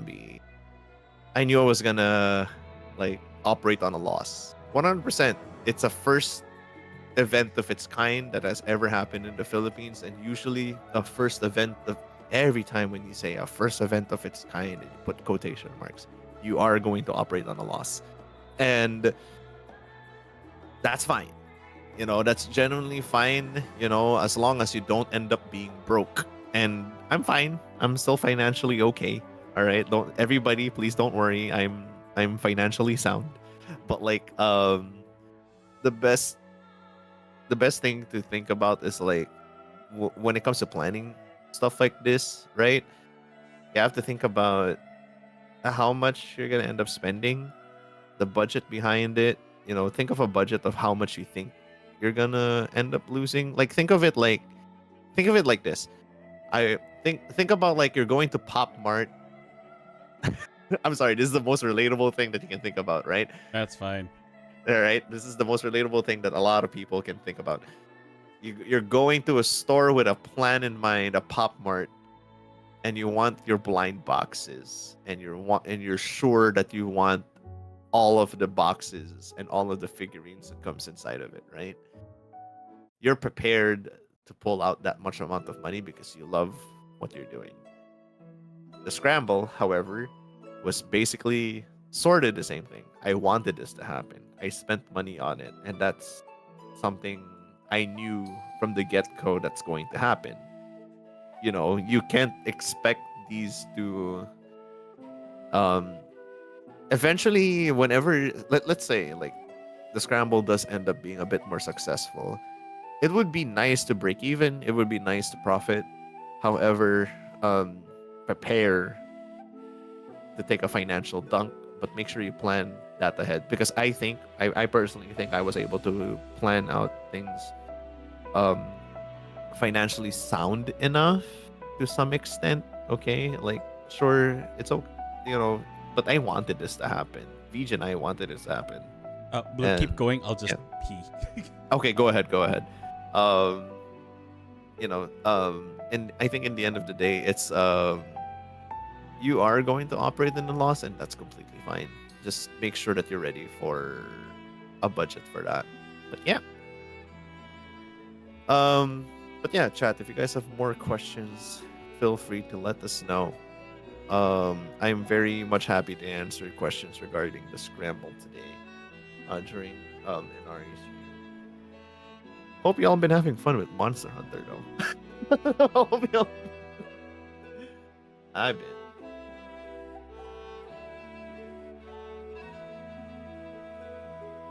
Man. Inari peeing. Imagine. After all of the pee jokes. It's very fun. I'm too addicted. Same. I'm at 90 plus HR now. Like 92. I was playing actually before this podcast.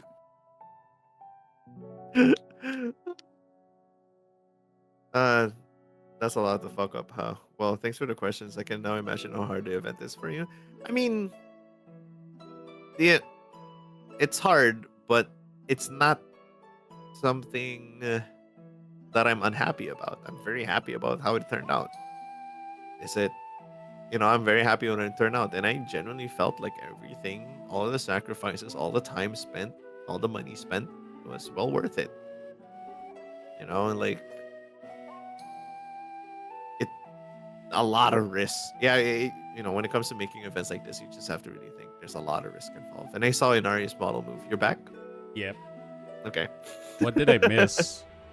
Oh no, I was just discussing like a while ago. I was just interjecting Monster Hunter.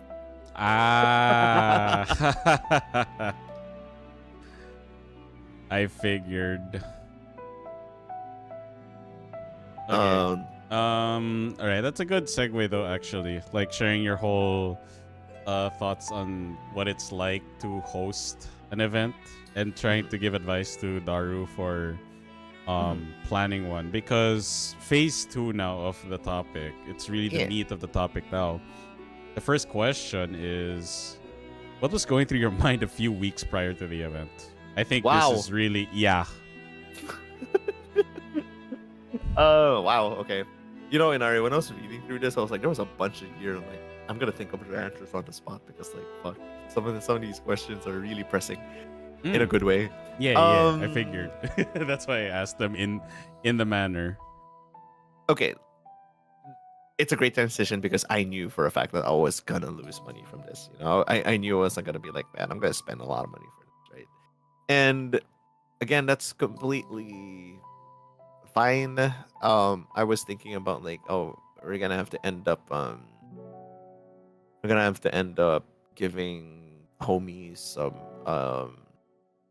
some copies of Street Fighter 6. But man, what was going through my mind? The pressure, man. Like, okay, imagine this, right? Imagine this. I was in a Vij and I were in a situation that me, Cerebro, and I were in a group chat together in Discord. And Cerebro, out of nowhere, after a few weeks after the first season of the Content Creator Clash, said, guys, I can't do this family stuff. I have to focus on family. If you guys want, you guys can continue to create season 2. And I was like, I wanted this so much. And I was like, you know what, Peach? Let's fucking do it. I want this. Let's do it. The thing is, I saw the opportunity. And I said to myself, I want this. Being able to participate in the first D&D Dash in the Content Creator Clash, it was all well and good being a participant. Excuse me. I choked on my saliva. Oh dear. Wrong pipe. Anyway, so when Cerebro decided to pass the torch on Vij, I was like, wow, opportunity. And for me, whenever an opportunity lands on my way, right, I can be a bit of an idiot sometimes. Like, oh, the logistics. I want to do this. The logistics. That's Future Blue's problem. It's like Valorant, right? You see like a fucking Prime Vandal on the floor. Oh, pretty shiny. Let me pick it up real quick. I don't think I'm gonna get shot here out in the open, am I? But the thing is, I was like, you know what? It was worth the risk to pick up that Prime Vandal. I was like, I am gonna risk it. I felt like I know there's gonna be a lot of sacrifice for this to be able to push through it, right? Well, I was like, take that Prime Vandal, take that opportunity. It's golden. It's not every day that you find yourself in this situation, because like a lot of people say, right? I think in the end of the day, for you to be successful in the space of content creation, event planning, and whatever, right? A lot of good planning comes to mind. Sure, check that out at tick box. Being able to come up with things on the fly while you're on your toes, check mark. Sure, be able to conceptualize and visualize what it'll be in the future, check. That's all in the check boxes. But sometimes you gotta have a little bit of luck to make things happen, and that opportunity being landed on me and Vij's hands, I was like, this is it. This is what all of these successful people are saying, that at some point you're gonna find that piece of luck that's gonna be your opening to make sure that you're gonna end up being successful for these kind of things. Take it and risk for it. Take the risk and actually take it. And I was like, the Prime Vandal wasn't just a Vandal; it was a Prime Bundle, baby. Yes. Little did they know it was the full. It was the full package. Oh shit! Exactly. So I'm like, you know what? There it is. See, like, I got the whole package. Vij and I did our best, and because of said opportunity, we have the opportunity to like even make it bigger than it was before. So yeah, that's that's one really good way to answer that question. That was everything that was going through my mind. I was like, opportunity, opportunity, opportunity. This is it. This is Yeah. something that you wanted to do for quite some time. Because okay, funny thing, prior to this, I was thinking of already making the scramble without the format of the Say Jam Slam. I was thinking of country versus country versus country. Oh That was dear, the that logistics for was that. yes. That was the first plan. And then the message from Cerebro showed up, and I'm like, opportunity. Like all of the ideas just clumped up together. I just needed the flint and tinder to get this started, you know. And I was like, ah, this is it. This is the thing I wanted. And there you go. I think that's a short and sweet way to answer that question, because all I thought was opportunity, shiny gold thing. I Hmm. want it. There you go. Also, a little nugget of wisdom I would add Hmm. as a sorry, as a streamer in CC myself, especially as someone who's been doing his very best as he can to release YouTube videos. I think it's not for a lot of things IRL, really, for any endeavor that you partake yourself in. I honestly don't think it's about winning. I honestly think most of the time, as Blue said, sometimes you get lucky. Sometimes, no matter how this opportunity can go sideways, sometimes you just have to take that risk and plunge. And like, even if you fall flat on your head, there's that one voice in the back that says, "Hey, at least you tried." Because would you regret it more if you didn't? Mm-hmm. And just imagine what would have been, or would you regret it now that you're here and you fall flat on on your face, but you're like, "Hey, at least I tried." Right? Sometimes it's really a juggle between shit. Do I do it or do I not? But at the end of the day, on top of those like luck factors, opportunities, risk management, etc., I think in this kind of space and a lot of things that, like I said, endeavors that you partake yourself in, it's not about winning. Most of the time, it's about losing until you win. Yes.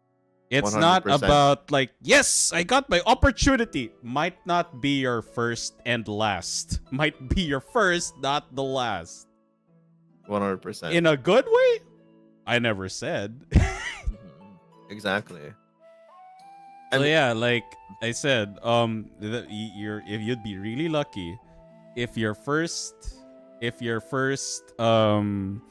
opportunity, like right, like hypothetical, maybe in this whole Hedron Collider of he don't collect. timeline, right? Like Yeah. maybe in the timeline where the Weasel did not fuck it up. Maybe Blue right now like probably got called by US Blue, right? Say Jam like, "Hey, I'm gonna like Evo Japan contacted me to commentate for like Street Fighter 6." And I was thinking, you know what? I got the US side. Can we get the C side? You want to commentate with me? That's one timeline.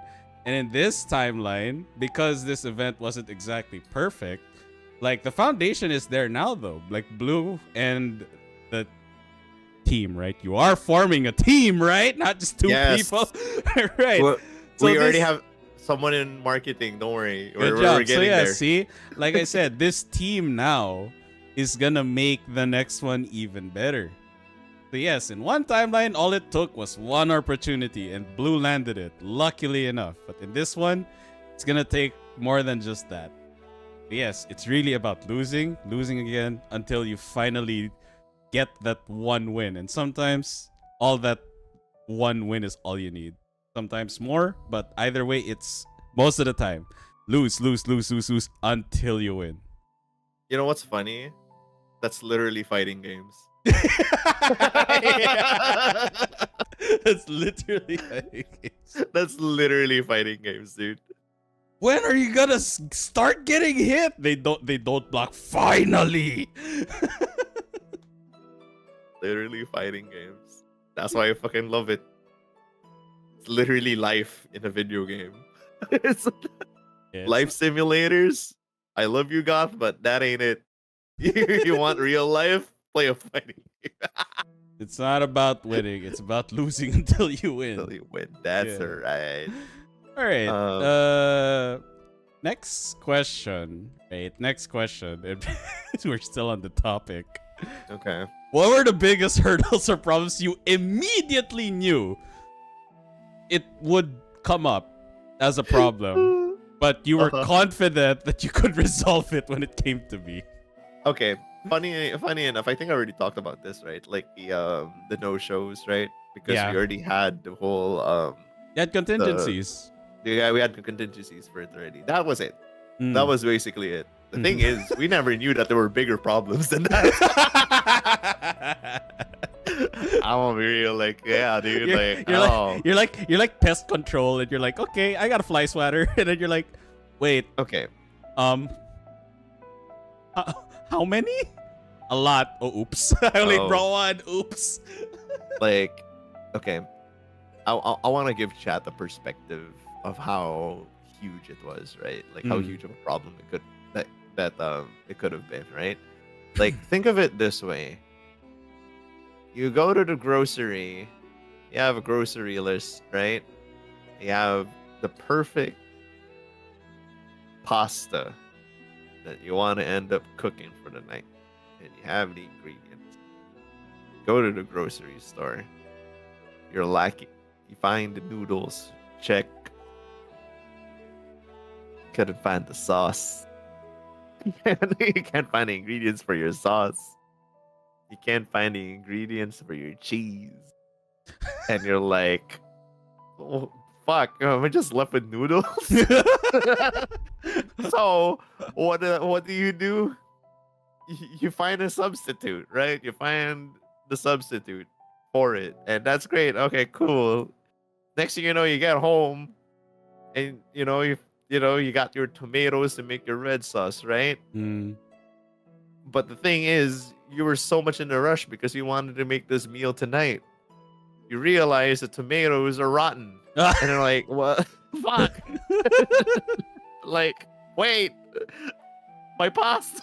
Oh, wait. My neighbor. I'm good friends with my neighbor. I can ask for some. They're on vacation break. God damn it. The one time. So what do? You open up your fucking phone and open up the Grab app. You win. And then order up some food. So what I'm just saying is just like, it's always nice to have a nice little contingency plan. It was good that Vij already had, again, mega shout outs to Vij. I know he can't show up today, but like, he had contingency after contingency. If I were handling the shit alone, right? If I were handling the shit alone, I'd be dead. Like, oh my god. You will never see my face ever again in content creation because I am leaving. I'm kidding. But like, whoa! I'm kidding. Dumb. I'm kidding. But like, if I were handling this stuff alone, a lot of things could have gotten so much wrong. Vij had like great contingencies, despite both of us not having it listed down, right? Like, say for example, the CN having to like be so busy because again, he signed up. Unfortunately, he had to turn down a bunch of the days that he had to show up because of stuff related to CBT, right? The Capcom Pro Tour. And it was a great thing that at least Vij had the right connections to some possible people who can take over as coaches for him in the local community, right? We had Hado Shoryu, we had Mondubami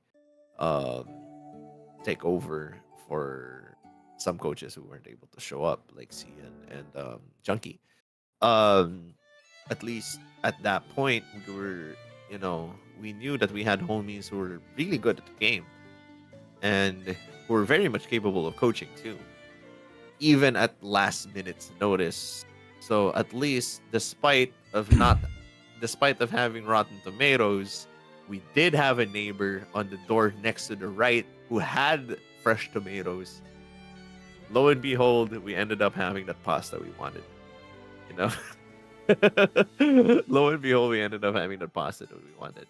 It may not be the pasta we wanted at first, but it was still a great piece of pasta. I love my analogy so fucking much. And I like how you used food, so it's in conjunction with the very gamer term of cook. Exactly.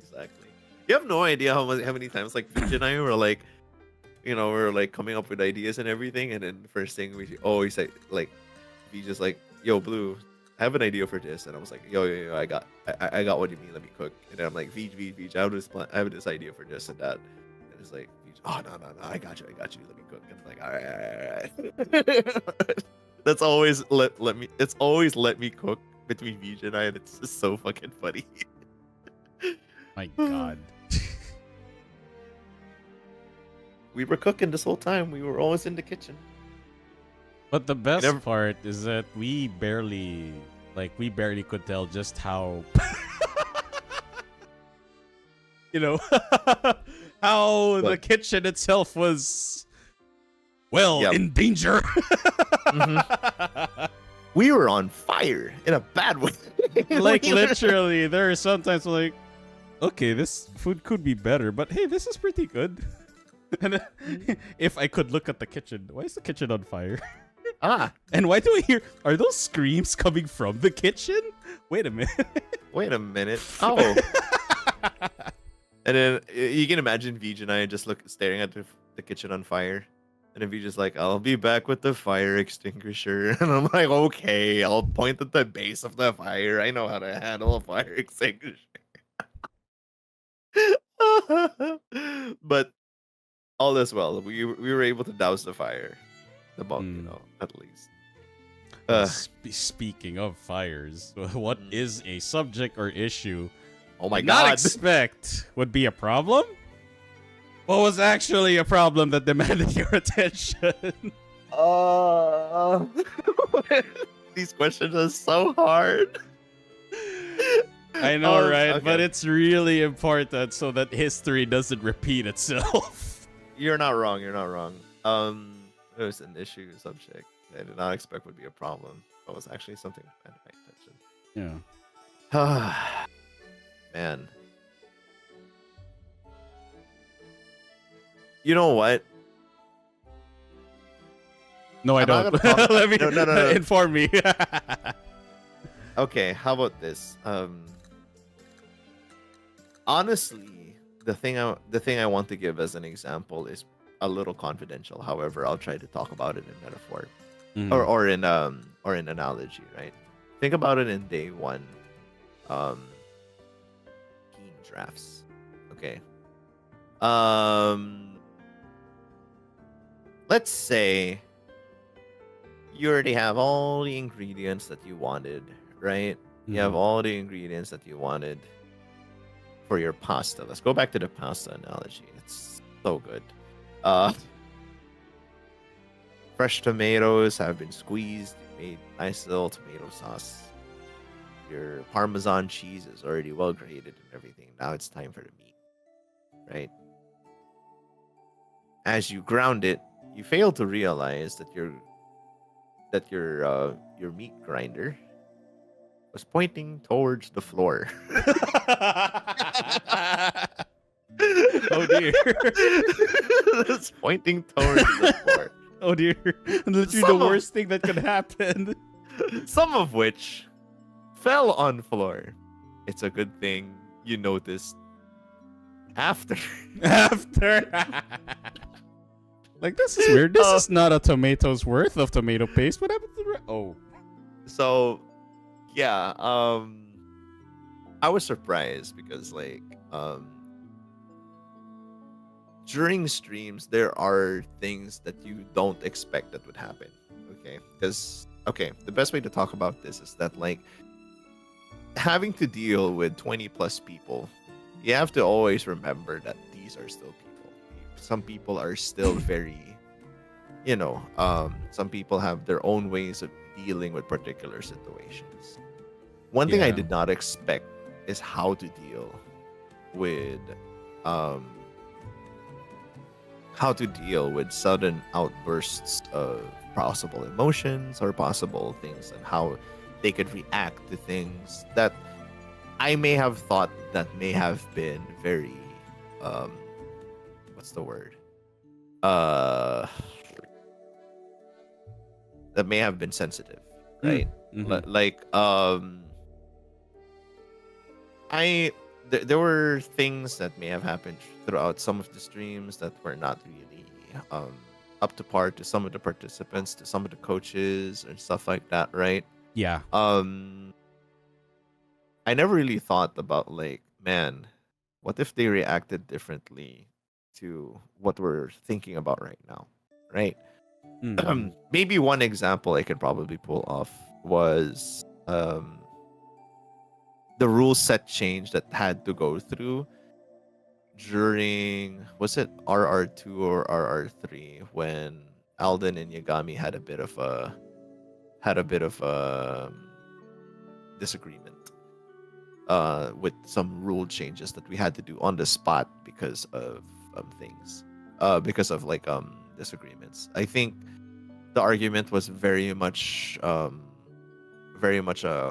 for. You know, I don't think everybody was very much valid for their both perspectives, but like the problem was that both parties just couldn't end up agreeing. That's why major shout outs to you, Inari, for helping out during that particular Oh, moment this that was the happened. pre-tourney. Yeah, there you This go. was the pre-tourney. pre-tourney. I remember. Yeah, I remember this. I remember this And clusterfuck. yep. You here's the thing, right? That was something I, like, VJ and I had no idea how to handle, right? Like I was in the middle of commentary. I was in the middle of handling the event, and then there was that long intermission screen. Yeah, and thing is, Vij was in charge of handling the matches while you were commentating. So the fact that his attention had to be diverted to this one issue put that at a halt. And because that was put at a halt, the stream was also put at a halt as well. And And at that point, honestly, I was just like, I want to press buttons at this point. Can I just press buttons? you know what? Can I ask you again? What was the your issue? perspective? Yeah, Oh, no, not. Yeah, what was your perspective going into that issue? Well, okay. The ones that you can discuss, obviously. Yeah, the thing that I can discuss, like, the rules were pretty simple, and I mean, I read the announcement of rules, right? Whenever there are people who can't attend the match, do this. If that doesn't happen either, we go to option B and then option C. Like, it was clear. And like I said, because of the confusion and the whole logistical horror of the running the tournament, right? With already a couple of like contestants not showing up. Like, it came to a point where any frustration I had with the rule not being implemented, I was just like, can I just press buttons? I just want to press buttons. And not gonna lie, when I was watching your stream, I'm like, Jesus Christ, how long has this been going on? Where, like, I can see Alden already with Yagami and Vij already trying to come up with a common ground, right? So that the show can go on. And like the rest of us in our team were also like, wow, like at this point, like, can we just play game? Because this is getting out of hand. And yeah. Internally, I didn't word, at least I don't think I did. I'm pretty sure I didn't word it, but I'm like, this is not a good look. Holy shit. Like, literally every minute we are spending, I intentionally use the word spending, not wasting. Every minute that's being spent trying to find a resolution to this is literally a minute that could have been spent for the viewers watching people press buttons, and more importantly, participants pressing buttons, everything was just at a halt. So I'm just like, fuck it. I'll just take matters into my own hands. I literally ask my teammates for consent. I'm sorry. It's okay. Like, I asked. All right, here's the thing. Like, I did ask Kaika. I did ask Lappy. I did ask SD for their permission and consent. I knew what I was asking for. I am realistically gonna get my face shit kicked by Yagami. But I'm like, can I just fucking fight him so we can just move on? And they're like, yeah, do it, Yoko, yeah. I was like, okay, I got your permission, guys. So if I lose, no hate. No hate. And they're like, yeah, let's go. So I go in the VC. And I politely ask, like, hi Alden, hi Coach Yagami, hi Beach. How close are we to getting a resolution? And then Beach says, we are still. Like, I subconsciously blocked out everything Beach said after we're still. Because when I heard we're still, I'm like, I knew it. We're not there yet. So I'm like, can I just fight Yagami so this whole thing can go on, man? And then Alden was like, what? and then Yagami's like, he was just like, and then we just like, are you sure? Because you're fighting. I'm like, dude, I just want to press buttons, man. I just want to press buttons. And then when we got back, of course, I was like, Yoko, you should let me do it, man. At least there's gonna be an even, like. And of course, I had to tell Alden, like, dude, at this point, if I let you do that, if Alden does that, then in hindsight, another side of it is like, I should have let Alden play. But here's the thing, though. That's exactly what took so long. Because, again, like, the connection issues. The connection issues was what was preventing Alden and Yagami from finding a common ground. So I'm like, fuck it. Let's just do this shit so it can go on. Burning time here. Oh, my God. So I fought Yagami. Not really fought. I got my ass kicked by Yagami. And then it went on. I'm like, finally, I got to press buttons. We can go on. And then when we faced them again in loser's bracket, this time Alden fought because I'm like, I'm not fighting Yagami a second time. You guys are gonna eat through the you guys are gonna fight through the ping this time. Yeah. So yeah, like, okay. It went on. At the very least, the scramble continues. Okay. I'm not in it for the money. I'm just in it to press buttons because, god damn it, that's what I signed up for. Oh my god. Thank you so much for that, dude. Oh god. I found that I find that Kerfuffle so that was probably, I wouldn't, if I were to give myself a top 5 list of like things that went wrong, that's definitely one of them. That's definitely one. Yeah. Oh well, it is what it is though. But at least I genuinely think since I've been looking at all of these questions, right? Mm-hmm. This might answer your question number 10 of what I'm about to say, right? Mm-hmm. At least at this point, out of everything that may have happened, at least the worst of the worst has already happened, and we know how to deal with them next time. And for those wondering, what's question 10? This is question 10. Yep. What are things you are so thankful for in this event and things you genuinely wish could have been handled better? I mean, that definitely is one of them. Like, me personally also as a spectator, and yeah, Blue will get live reaction of Yoko for the scramble. I honestly think that was probably one of the worst things that happened in this event. Out of like all of my all of my complaints in the feedback, yeah, that for me was like, well, in hindsight, it's a good thing this was the worst that happened, arguably. God damn, that was bad. That was bad. It's, it is what it is sometimes, like. Yeah. again, the expect the unexpected when it comes to these kind of things. But I'm very thankful because, like, I'm thankful for you to be able to make things happen, to clear things out, right?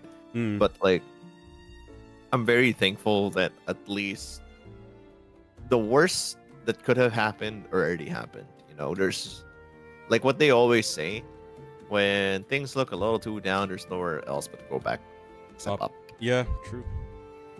So I wouldn't say I'm expecting season 3 to be any better, like in terms of like in terms of like having to encounter said problems. But I think in the end of the day, at least every contingency that we can think of can be done at this point, you know. But yeah, Yeah, and yeah, I think Unagi is a very good point. That is one of the things that I'm pretty sure Blue and Veej had to go through, and Woo! I'm pretty sure the feedback form is filled with the same sentiment, Unagi. Woo! You have no idea. You have no idea.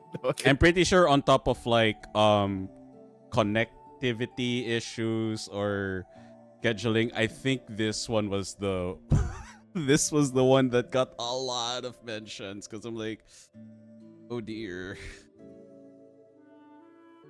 Yep.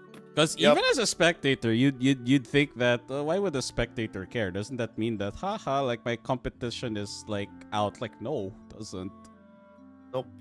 Because me as a competitor, I don't see them as enemies. That's the thing. They're fellow competitors. We're all like here to press buttons and have fun.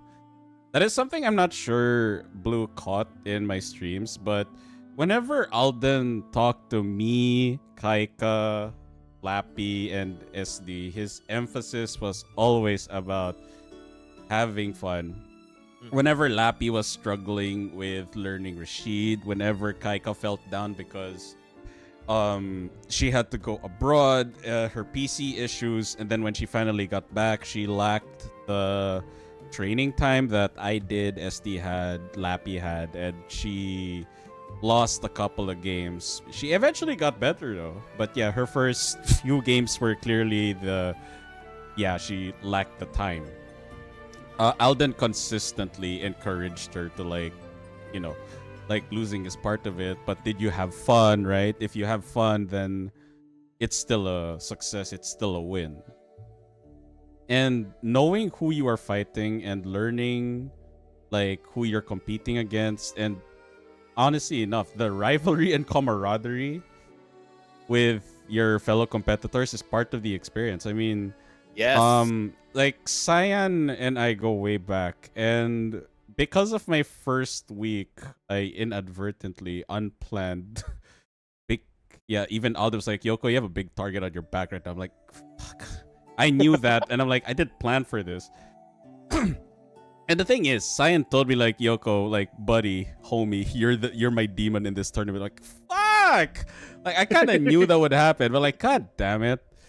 And to be fair, like, that for me is part of the charm of the tournament. Like, I know Cyan personally, he's a homie, but the fact that both of us respect each other as, you know, fellow rivals and competitors, right? Yeah. Like, I would be so saddened as well if for any reason Cyan had to drop out. So that's me as a competitor. So I can only imagine what it's like for Unagi, who is a viewer, to be genuinely frustrated. Because like for me, my investment is not just Cyan in this context, right? I'm here to please my coach. I'm here to learn. I'm here to press buttons. I have other competitors on my level that's not just Cyan, right? I have Kirai. I have Voice. I have NDR. I have Wise, right? I have all these competitors I have to fight. So I'm like, okay, shit, I'm still invested. And of course, there's that competitive goal. Like, man, it would be great if I was there for the, you know, the grand finals in Geek Pop. But for a viewer, especially a viewer whose investment is very specific, they might not even be there for the results or for the other competitors. Like, they're just there to cheer on their favorite one competitor. And to see them drop out, I can only imagine how frustrating that is. Yeah, that sucks. Like, probably something that I want to pull off next time is a viewer feedback form, right? For Ooh. people who were invested since the very beginning watching it. I wish we could have done this. However, I think the feedback is pretty much out in public already. Mm. Um, like, again, there were a lot of things, there were a lot of things that ended up being disappointing, but there are still, I think the good still outweigh the bad. Like 100%, I'm sure. Like, being able to see everybody in person genuinely felt really good. And I think like that was definitely a statement of the success of the scramble. Mm. However, I can't ignore that. I can't ignore the bad things as well. Mm. But however, like I think in the end of the day, you know, as a competitor, I'm sure like people dropping out does feel bad, right? Um, I think I remember from the dash in to this first season of the content creator clash, right? In my rank, I don't think I've bumped into not having to fight one of them at Mm. all. But it felt bad for the peeps who had to compete against my coach during when Wise had to leave because like his tooth was hurting in the middle of everything, which was very Right. unfortunate. It's just that it just kind of sucks that there are legitimate reasons to why people had to really leave. There are people who literally had to like drop a day and the whole thing, unfortunately. Yeah. But like again, that's some of it are definitely our fault. We could have screened some of the people better. We could have investigated a bit better in terms of like putting some participants in particular ranks, right? Could have Yep. done a better screening for that. I think probably one of these days, what we're thinking is like when it comes to screening, Vij and I would probably fight them in game 2 to really gauge if they're absolutely belonging of that rank, right? Because I'm sure one of the biggest competitor feedback that we got is that they don't feel like they were in the right particular rank, and that's completely fair and very valid. We don't want to make sure that you guys are left out and not have fun in the process of the whole thing. So we're definitely gonna do our best to make sure that screening ends up being way better than it used to be. We're gonna try to make sure that we have a more foolproof way on being able to pull this off. But again, I don't want to use outside example too much, right? But the Sage Jam Slam was never really perfect either, right?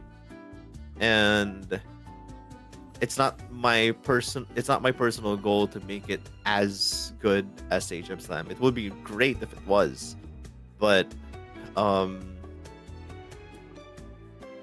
there will always be holes in an event like this, and we'll do our best to make sure that the ultimate goal of having fun is still achieved. The only time I will call it a failure is if everyone in the event just did not have fun. Yeah. That's where I call it a failure. That's fair.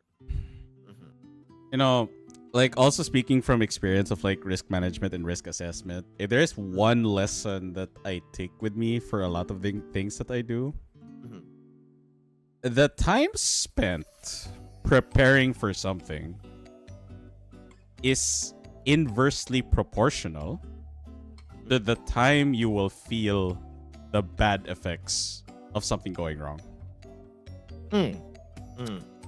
If you plan for something for like 3-4 months, if there are any issues that arise that was taken into account of those 3 to 4 months, it's not going to like be felt forever, right? Right. Because of how well you prepared for it. But because if there is a lack of planning, oh my god, that problem is going to be felt a long time. That's why I think I understand why there have been questions a while ago already, like, Blue, when is season 3? Reason why probably, again, I can't speak for Blue, but from a spectator and as a friend also, I think the reason why Blue is still in the planning, it's not even in setting up, like just the planning and conceptualization is, again, they really want to cover as many bases as possible, and they really want to make sure that every single problem is not just taken into account, but there are contingencies, and there are contingencies for those contingencies. Yep. So that when Yep. something goes wrong, even no matter how similar, bigger, smaller, different than the ones that happened here or in the previous CCC, if it does happen, they are going to be well prepared or prepared enough that people will probably forget it within like a week. Mhm. Or like in the next, And- like, oh, like, wow, yeah, that actually did happen. But hey, at least it's better now. So, eh? Mhm. That's definitely why we're gonna take most of our time, and we're more likely going to pull through with season 2 by quarter 4 of this year. That sounds like a sufficient time to plan for the event. Not only that, because apparently another gaming event is happening here in the Philippines in the later quarter of the year. I see. So maybe, just maybe, you know. All right, we'll see.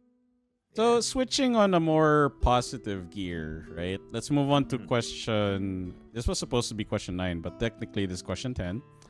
So as the event unfolded, right? What were the moments or even small, tiny little happenings in the event that made you smile or giggle with glee? That made you think, yeah, I did that shit. Like, yeah. There's a lot of that, honestly.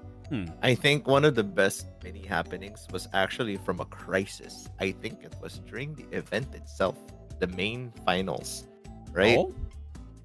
When we and the event area had no internet. Oh, God! When the Oh event my had God! no internet. Genuinely another thing we were absolutely not prepared for. However, I think it's not about giggle and glee that made me think, yeah, I did that. I think it's a more of, yeah, we did that. Wow. Shoutouts again to Flabby McStabby, to Goth3412, and Enzo as Enzo well. Rocks. Yep. So you know what? I'm gonna tell you guys about the story about the stream setup for those who don't know why the stream ended up looking that way. I was there. I was laughing my ass off. We bring it, it's old school gorilla setup. Anyway, so Wait, shout out to Kaika as well. Apparently, she provided the the thing for the stand. oh right. To elevate the stand even further. Yeah, it was That the perfect insane. height. That was Kaika. Okay. So again, shout outs to the 4 peeps. Again, Flabby McStabby, Goth, Enzo, and Kaika. So for those who don't know, and for those who were just watching it through online, you guys might be asking, what the fuck was that stream setup? So the event venue did not have internet, unfortunately, during day 1. That was definitely something we did not account for. However, the reason why I want to say I giggled with glee and think that we did that is because the community wanted to help. You know, all of the hard work, all of us wanted it streamed. All of us outside of the Philippines wanted to see it live. And due to like the very unfortunate circumstance, despite of the event being sponsored by an ISP provider, it was nice enough that the community really stood together and came up with this very, very much Voltus 5 level of planning to make the stream happen. Goth3412 with the iPhone 14 excellent camera. Flabby McStabby with the unlimited mobile data Wi-Fi. Enzo Rocks somehow with a tripod for a phone. It was way too perfect. And then Kaiko with the box The that will cosplay extend box. Yeah, the cosplay box to make everything stand in the perfect angle of the screen and the perfect angle for the UC to see the goddamn players. And I swear, I swear, I did not mean that I couldn't do an announcement because I was like head over heels and trying to make everything work because I thought that it was just going to be a 10-minute problem and it ended up being an hour. No. Oh shit. Great. I tried to make an announcement as quick as I can, but again, due to me being able to like look into the laptops, trying to resource everything, You got lost in the moment. I got so lost in the moment. I was really doing my best to find ways to make it happen. Mm. And the people were like, Blue, let us help you out. Please, Blue, let us help you out. And I'm like, okay, how can we help? And, Goth was like, yo, I have a phone. We can just stream it through Twitch. Just log into your Twitch to my phone. And I was like, okay. And he was like, wait, I don't have my mobile internet can only handle like an hour. Can this go only for an hour? And then Flabby was like, wait, I have unlimited data. We can just hotspot through my phone. And I was like, no way. The love of my life really helping me out here. This is great. And then Enzo was like, oh, I have a tripod. I'm like, what? Wait, how do you have a tripod ready? So like, it was insane that everybody stood up. Everybody was ready to make it happen. Thank you, Andoru, for your little decoration to put a little bit of funny in the screen. Thank God Twitch did not take out the VOD and YouTube. the VOD is still in YouTube, I believe. Like, it hasn't been removed despite of the little decor that was in the stream. And if you guys don't know what the little decor was, feel free to check out the stream. It's still there. YouTube has not taken it out. Why? I mean, it's a plushie. You're not wrong. It's a plushie. It's a plushie. And I had to title it Redoing It Old School because it really does bring back to how like Evo was filmed, right? There was not anything that you could have done in terms of documenting an event back then. Back then, everything was just held through a camcorder and everything. And this felt very true to the sauce, Yeah, remember the footage of Evo 37? That is ugly as fuck, but at least it was documented. At least it was documented. So, yeah, I think that's it's not a yay, I did that. It's a we did that. It's a community effort. And again, really checks out the box of like, it's a community made effort. Yeah. I was just more of a catalyst than anything else. All right. Penultimate question. I think this is also really, really important. So what are the biggest lessons or takeaways from a historical and monumental event such as the Soft-Boiled Sea Scramble? Wow. Okay. And yeah, wait. Before we answer that, actually, Unagi has a very good question. Add a SOCMED person to your team whose exclusive job is to announce stuff on Discord and Twitter. You know what? You got it. Yeah, that's a really good. Yeah. So that when Blue is lost in the moment, at least the one person's like, "Hey guys, what do we tweet? What do I post in the Discord?" Okay. Yeah. SOCMED manager. Thank you, Unagi, for the suggestion. You know what? You're right. I'm gonna have someone handle my Twitter. have one person dedicated to just announcing, posting stuff. I think it's gonna help a lot. Okay, you're right. I'm definitely gonna put that because Vij and I have a conceptual organizational tree already at this point. So yeah. Um whew, I love this. I love this so far. So what's the next question? The question is, what is or are the biggest lessons or takeaways from something as historical and monumental of an event such as the Scramble? Wow. You know what? I think one personal lesson that I've learned is that it's okay to ask for help. One really, really big lesson I learned really fucking well, you know?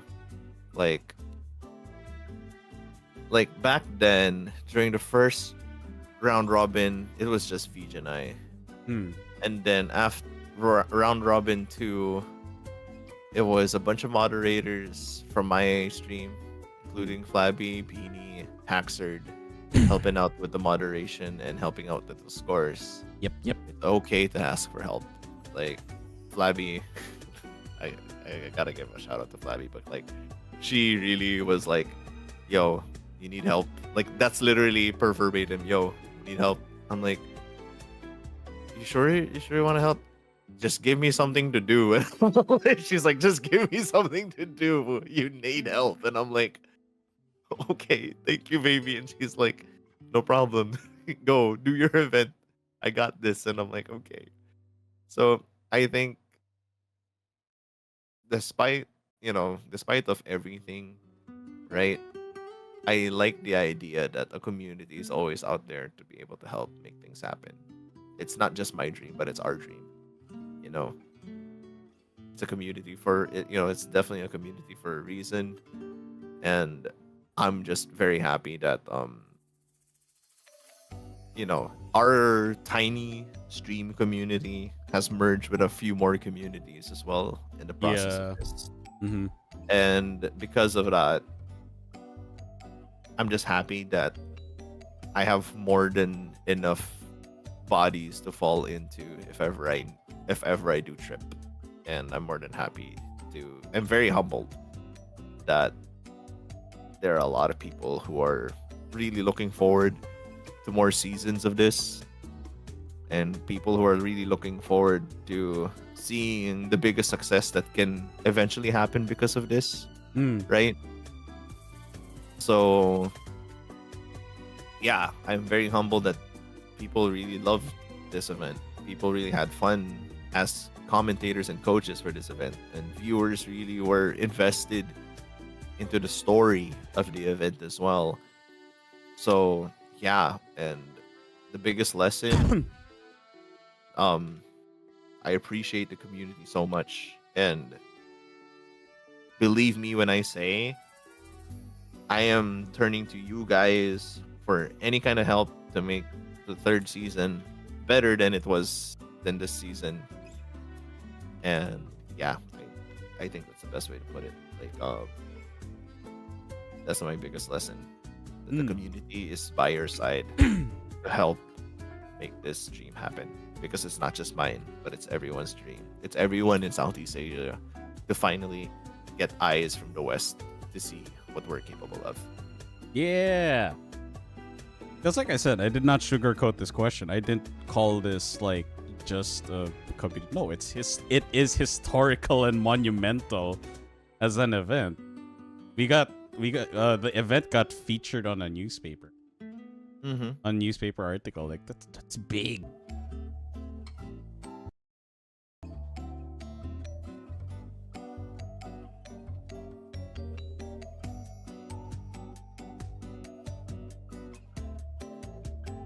Yo, can I be heard on stream? Yes, you can. And you see, this is why I am so glad I invested in a UPS. Oh my god. Oh shit. Yeah, I'm not worried about power surges harming Jill anymore. Because I have a fucking UPS. Same. I have a UPS as well. Yep, my monitor went out, the internet went out, but the power supply where my PC is plugged in didn't, so I was able to shut down Jill properly and then restart. That's good. Okay, let me just save. Let me just restart my camera. But yeah, you wanna continue where we left off? Oh no, you were in a tangent about the historical monumental event, right? Oh yeah. Thanks for reminding me. Yeah, One yeah, sec. yeah. Let me get my camera to actually hook up to the thing. Yeah, take your time.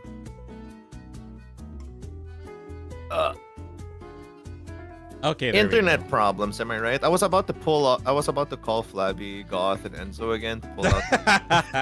It wasn't an internet problem, Foxtrots, soft boileds, and blue chooms. It was a power outage that lasted for literally like 5 seconds. It happens. And there, I can hear the generator of the hotel next to me. It finally died down. Okay, that's good. Also, thank God for. Oh my God, I'm so glad I got this fucking humidifier so my throat doesn't suffer whenever I yap. I need one of those. Oh my God, it's a godsend. Okay, so yeah, like I'm not. I mean, I did not sugarcoat this question when I called it a historical and monumental event. Like, we got featured in a newspaper of all things, like one of the biggest ones too here in the Philippines, and you know the fact that it's about a fighting game moment. Oh, sorry, not moment. A fighting game event run by us, right? It's not even an announcement of like, say, you know, AK winning in Combo Breaker, was it, or CEO? I forgot which one. It was just a little.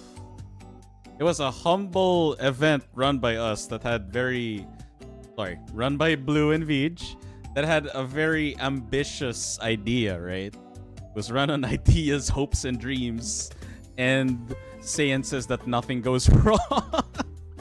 Mm-hmm. And we as a community, like,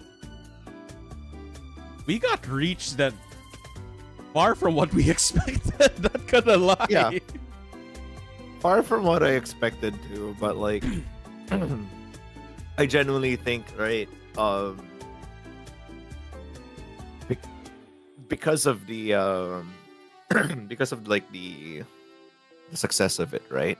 Mm-hmm. I'm sure it will, the popularity of this event can get better, right? Mm-hmm. Not just for fighting games, because like generally speaking, right? I think the Philippines has lack of an idea of what the hell a VTuber is, right? Yeah. Like generally speaking, they're like, why be an anime where you can just put on a camera? Nah, dude. Well, I think also nowadays, still nowadays, it has been like this for a long time. Sorry to interject, but like, Yeah. if you mention video games in the Philippines, you are usually, like, people usually think of only 3 things: Tekken, Dota, LOL. That's it. Yeah. Or pretty in this much. case, Valorant. Now, yeah, 4 Yeah. things. Someone says video games in the Philippines, usually these 4 things: Tekken, Valorant, LOL, Dota. That's it. Yep. Anything Yep. outside of that is niche. Seen as niche. Yep. And being able to have the word out is actually, miraculous to think of it, Yes, right? it is. And being able to shake up the ground in that kind of situation is very different. Because, like, our country, actually, no, I think I can say this for all Southeast Asian countries, right? Mm-hmm. That niche stuff is oddly, I wouldn't say, actually no, I would say frowned upon by the general masses, right? If you're not with the gang, you're out of the gang. But like slowly integrating niche things into the masses is always a win in my book. Mm. I'm gonna be real, DCV targets weren't really reached, but that's fine, that's to be expected. I had targets in mind, I had goals in mind, but that's completely fine because I think we did something better. We did something better. We had the word out. The idea of this event existing and the idea that this event will continue is always a good thing in the end of the day. The awareness of some hope, not just a small amount of people, the word will get out sooner or later, right? I mean, it's not that hard. We're already touching bases to Spanish-speaking countries. Vija's freaking viral clip, right? Yeah, he's an honorary Dominican now. Not just that, his thing was shared in a Facebook It was Spanish Facebook page for streets. Yeah, for streets, and I'm like, wow, that's actually insane to think about. So sooner or later, I think it's just all about a matter of time, a matter of consistency, and keeping people updated that we are planning for another season. We're planning to push through with another one. It may or may not end up in an actual event area. Hopefully it still can. And heads up, actually I'm just putting this out there.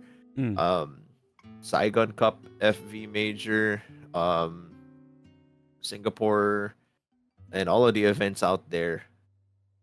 If you want this event to be part of your event, hell, Evo Singapore, hit me up. If you want this event to end up at your event, please feel free to reach out to me, because I'm gonna reach out to you. We're gonna reach out to you sooner or later. We're gonna try to do it again in the Philippines for the third time, and hopefully, Say Jam, if you're there, if you're watching. Let me check people watching right now on stream. Damn it, he's not here. If you have the balls to match blue. Goddamn. If you can have your Sajam team fighting the guys in Japan, can we have our C team fighting your team in the US? That'll be fucking fantastic. It's a dream, but Yeah. I think the biggest takeaway about this event is that dreams can come true. Yeah, Filipino Blue. I mean, Tekken is currently having a discourse about NA versus EU. Why not stir it up and have an SF6 argument? NA versus PH. Come on, hit us. Yeah. NA versus Southeast Asia. Yeah. How about that? How about that? We got our homies here. We got our coaches here who's ready to brawl it out. It's just there. It's all, but eventually it's gonna be effort coming from us too. Yep. I can't expect Sajam served in front of me, in front of a silver platter, right? So that'll be cool though. But like, did you have to word it that way? No. But like, what I do mean is like, I think in the end of the day, it's very important to find yourself in a situation that, again, sometimes these opportunities can be given to you. Like, again, the scramble, I think the content creator clash was never really mine to begin with. It was Cerebro's. It was just luckily given to Vij and I. So we're just gonna capitalize on this, work on it, and hopefully later down the line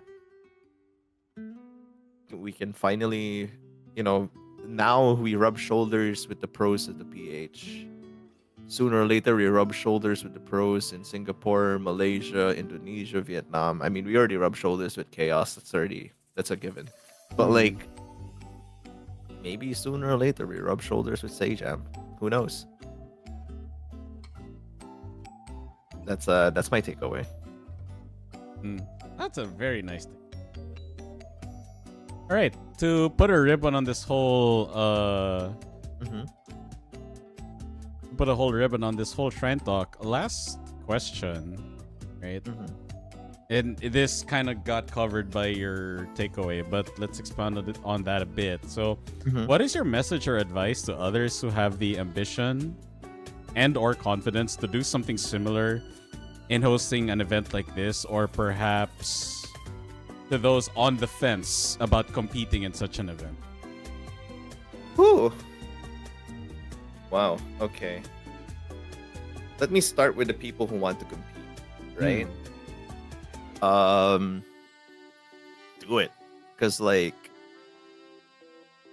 this Sajam Raccoon Cup, they really opened the gates to what people used to perceive as a closed gate community, right? The fighting game community, from the outside looking in, has always been, I don't think I'm good enough. You know, that's always the things I hear, right? I don't think I can be good at this particular game. It's always, I can't, I don't think.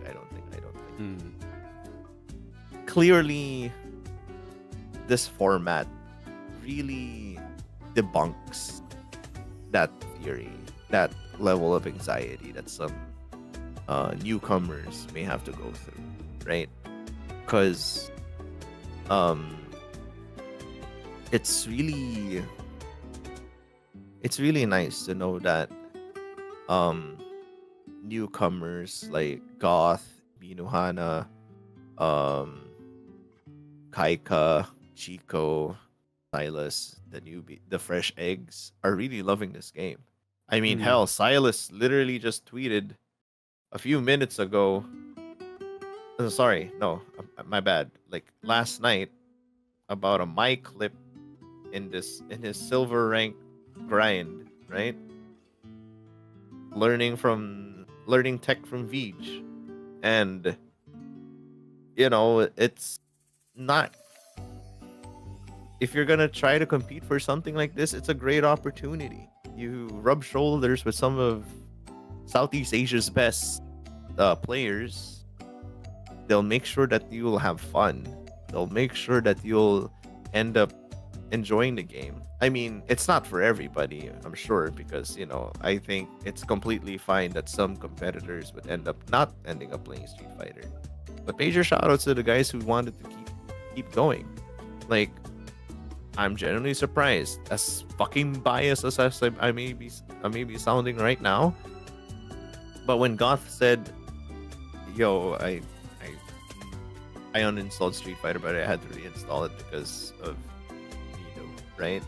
But when he was at the event and just having a swell time with everybody, he was like, "I think I want to play more," and I'm like, that's genuinely something that I really love looking into.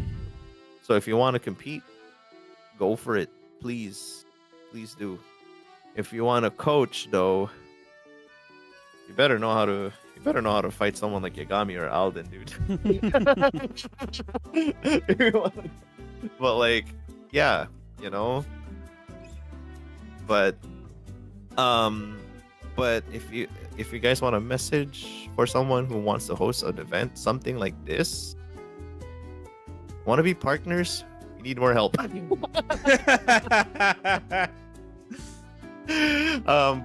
no. Start with what Unagi suggested earlier. Get a SOCMED person. We're definitely gonna look for a SOCMED person. If you have the confidence, go for it. If you have the ambition for it, go for it. But coming from me, right? You gotta have the guts for it. You know, you gotta have the will for it. This is not for, you know, this is not for being able to handle and organize an event. For this is not something for weak-willed, you know, for the weak of will. You have to have so much dedication to it. You have to have severe loyalty to it. You're gonna have to make love to it at some point, you know. But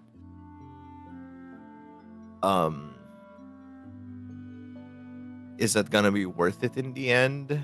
No matter what kind of video game it's gonna be, like, you know, it could always just be, you know, actually, if you want to be able to host an event or create a stream collab, just start it. You know, you'll never know what kind of opportunity lands before your feet.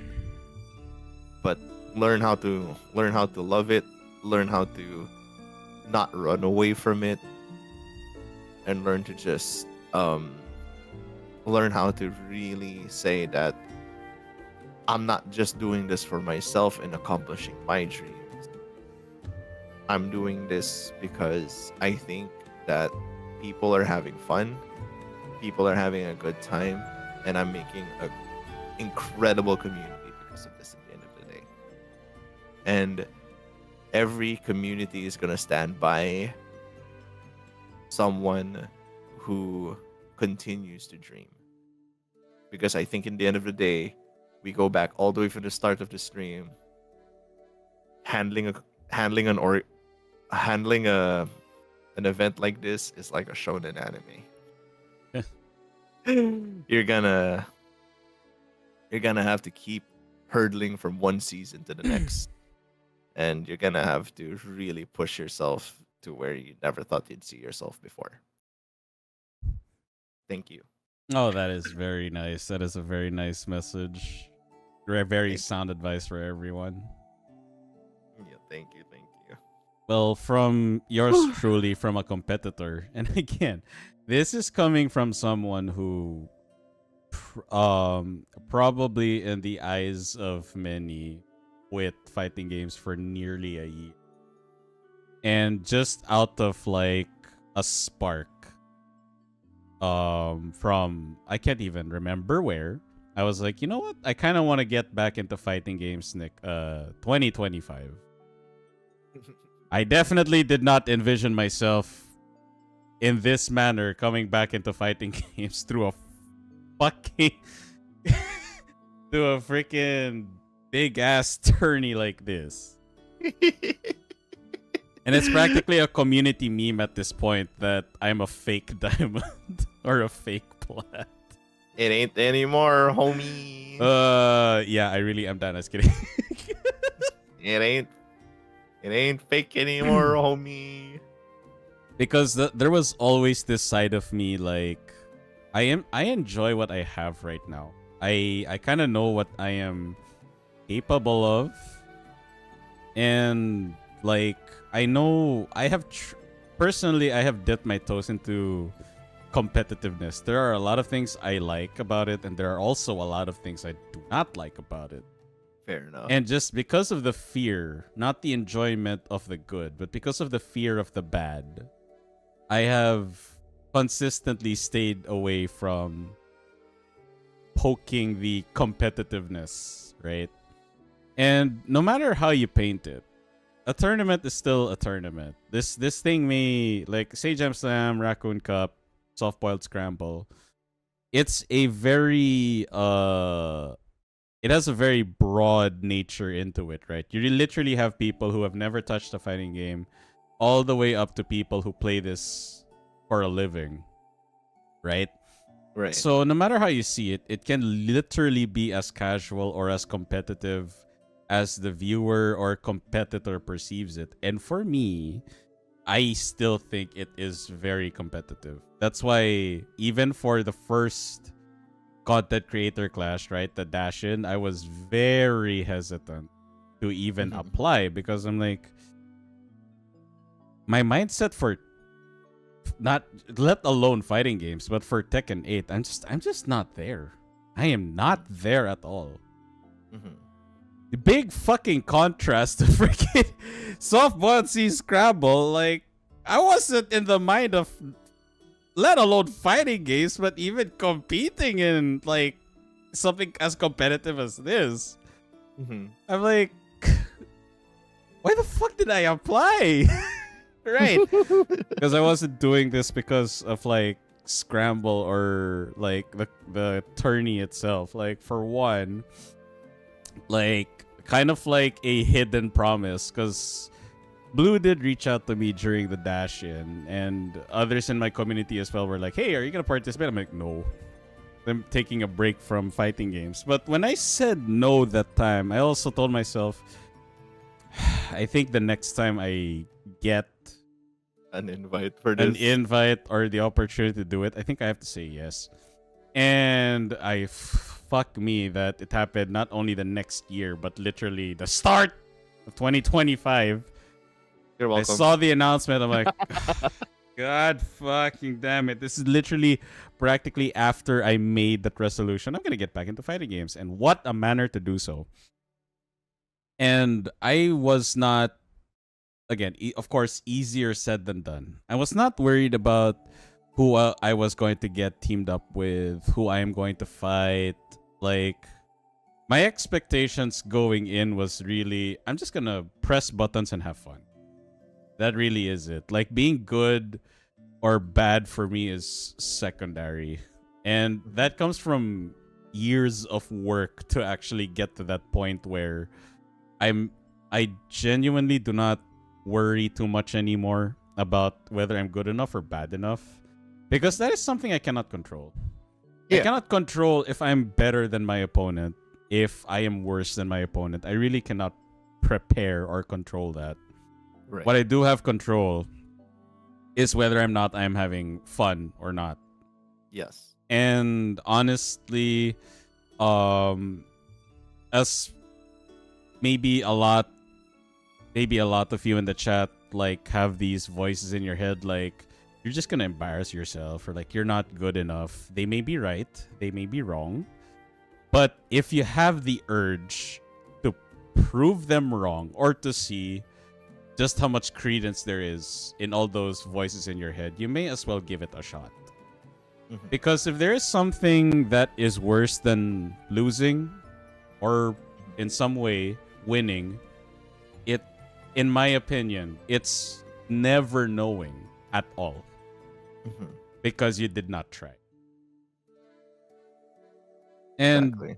everything that happens afterwards, after the scramble, looking at where everyone is after the scramble, that's part of the process, really. And for those who are out of the know, who are like not keeping up or whatever, like most of us are taking a break from Street Fighter 6. That 1 month of dedicating most of our time for the scramble for Street Fighter 6 definitely did a number on a lot of us, and that's fine. That's really part of it. That's the beauty of it too. Like, one of these days we'll have the urge to play it again, then the next day we're like, nah, I'm good. Then the day after that, okay, fuck it. Let's press buttons again, run it back. That period of time where it's just nothing but streets, it puts a lot into perspective. Really, for anyone who participates, it will put a lot of things into perspective. Like for some, it may be, man, maybe this fighting game is not for me. Maybe streets is where I belong. And for some, it might be, yep, you know what? I like fighting games. Fuck it. I'll play more fighting games. And for maybe some, like, yeah, streets is not for me. I'm sticking to my mainline fighting game for now. And that is totally fine. Because there is something cathartic and comforting and I guess a very profound solace that at least there are no more doubts in your head anymore. And again, coming to peace with that is the tough part. But I think that is definitely a lot easier than wrestling with that every day. Like, am I good enough for streets? Do I suck in this game? Wrestling with that every day, I think, is a lot more tiring and a lot harder than finding out yourself and you have the answer and now try to reconcile yourself with the answer. Right? So if you're good enough for streets, if you're having fun with streets, do you want to take it to a higher level or stick to what we have now? Now that you know that you're not good enough, do you want to get better? Or is it like closing the book? I'm glad I read this. I'm going to move on. That is totally fine. That's part of the process. Because, of course, at the end of the day, fighting games, this has been quoted a billion fucking times, is something truly great. And people outside will not really know until they even dip their toes in it. And that's honestly, true. I think that is also ultimately the goal of a lot of tournaments. Not just big ones like EVO, but even little ones like this, CR Raccoon Cup, Say Jump Slam. It's really just to get interest, people to even glance, right? Even to just glance at a fighting game stream. Because we sure as hell need it. For real, for real. We sure as hell we really do need it. That's true. That's true. Because that's really how niches work. Niches are essentially an echo chamber, for better or for worse. And if you really want to grow it, you need outside eyes in. Mm-hmm. And we're slowly trying to get as many as we can. And that's totally fine, NDR, right? That's totally fine. A lot of people uninstalled SF after. And hilariously, NDR, like, complete opposite for me. I uninstalled Tekken leading up to it, and after it has stayed uninstalled. Mhm. Because it made me realize, like, I have more problems with Tekken than I do with Street. It could be a me problem, it could be a Tekken, it could be a Streets problem, but that's part of the process. I don't know when or if, but I'll I'll trust the process for now. And you know, Right. like, well, the first thing that comes to mind for me, I think this will also hit really well for Blue. I think a good measure of success for the scramble is if you ask anyone who participated, was part of it in any way, shape, or form, if the first thing that comes to mind is a happy memory or a positive one, I think that's already a success. Right. Right? Like, if you ask someone, so, how'd the scramble go? Oh man, like, shit, it was fun, this, that, whatever. I think that's already a success. Without Right. even forgetting all the scuffed kerfuffles that happened. If the first thing that comes to mind is a good one, that's already a success in my book. I agree. And that is it for episode 47 of Shrine Talk. Oh my god, I'm nearing episode 50. What the fuck is that gonna look like? Let's fucking go. Ugh. That means Episode 50, you should bring back the Jeopardy thing. Oh yeah, I should. I definitely should. Yeah. Man, I'm good. Shit. Looking at 50, that means I've been doing this for nearly 50 months. You do this on a monthly basis, right? Yeah, I do this on a monthly basis. I think the longest break I've taken were the past 2 months, where I didn't have any episode at all for like a month or. Mm-hmm. But yeah, damn. All right. Great okay. run, great run. Yes. All right. Before I go on my break, of course, as always, on every episode of Shrine Talk, I give the red carpet to my guests. So, Blue, if you have any shoutouts or if you have a next stream, the spotlight, the mic is on you, buddy. All right. Next stream, maybe tonight. Monster Hunter, maybe. Monster Hunter, maybe. Going back to fighting games more regularly again. Every coming month. So expect your Street Fighter 6, your Tekken back into the fray. No events for the meantime. VJ and I are taking a break. Securely reading feedback forms later down the line. We're reading as much as we can and then trying to gather as much thoughts as we can. Season 3 is in conceptualization for now. But since we're opening up the red carpet, we are open for new team members. So if you guys are very much interested to take part in the next scramble as one of the organizers, as someone who can help for marketing, as someone who can handle SOCMED, and for I was about to mention that again. for social media, or any kind of help, be it moderation, tournament organization, or if you guys have streamers you can recommend for the next one, please feel free to DM me over at Discord, so we can make it the best scramble as possible, and for the upcoming scrambles, whenever we're gonna make it. But more likely we're pushing through with season 3 on quarter 4. Quarter 4 this year. All right. Is it still going to be Streets or Secret. Secret. 2x KO maybe. I don't know. We'll see. We'll see. Maybe. I don't know. We'll see. As you said, again, it surprised me as a competitor that you guys are still reading the feedback forms till now. That's wow, the dedication. Damn. Yeah. We're slowly reading it because we're still pretty much on a break for the meantime. But we're definitely gonna be taking everything as seriously as we can because it may not be perfect for the next one, but we'll make sure that everything will feel a lot better. Rest assured for those who were competing and every time we had phone calls with you guys, everything that you guys have been telling us in person, in DMs, we have taken into documentation at this point.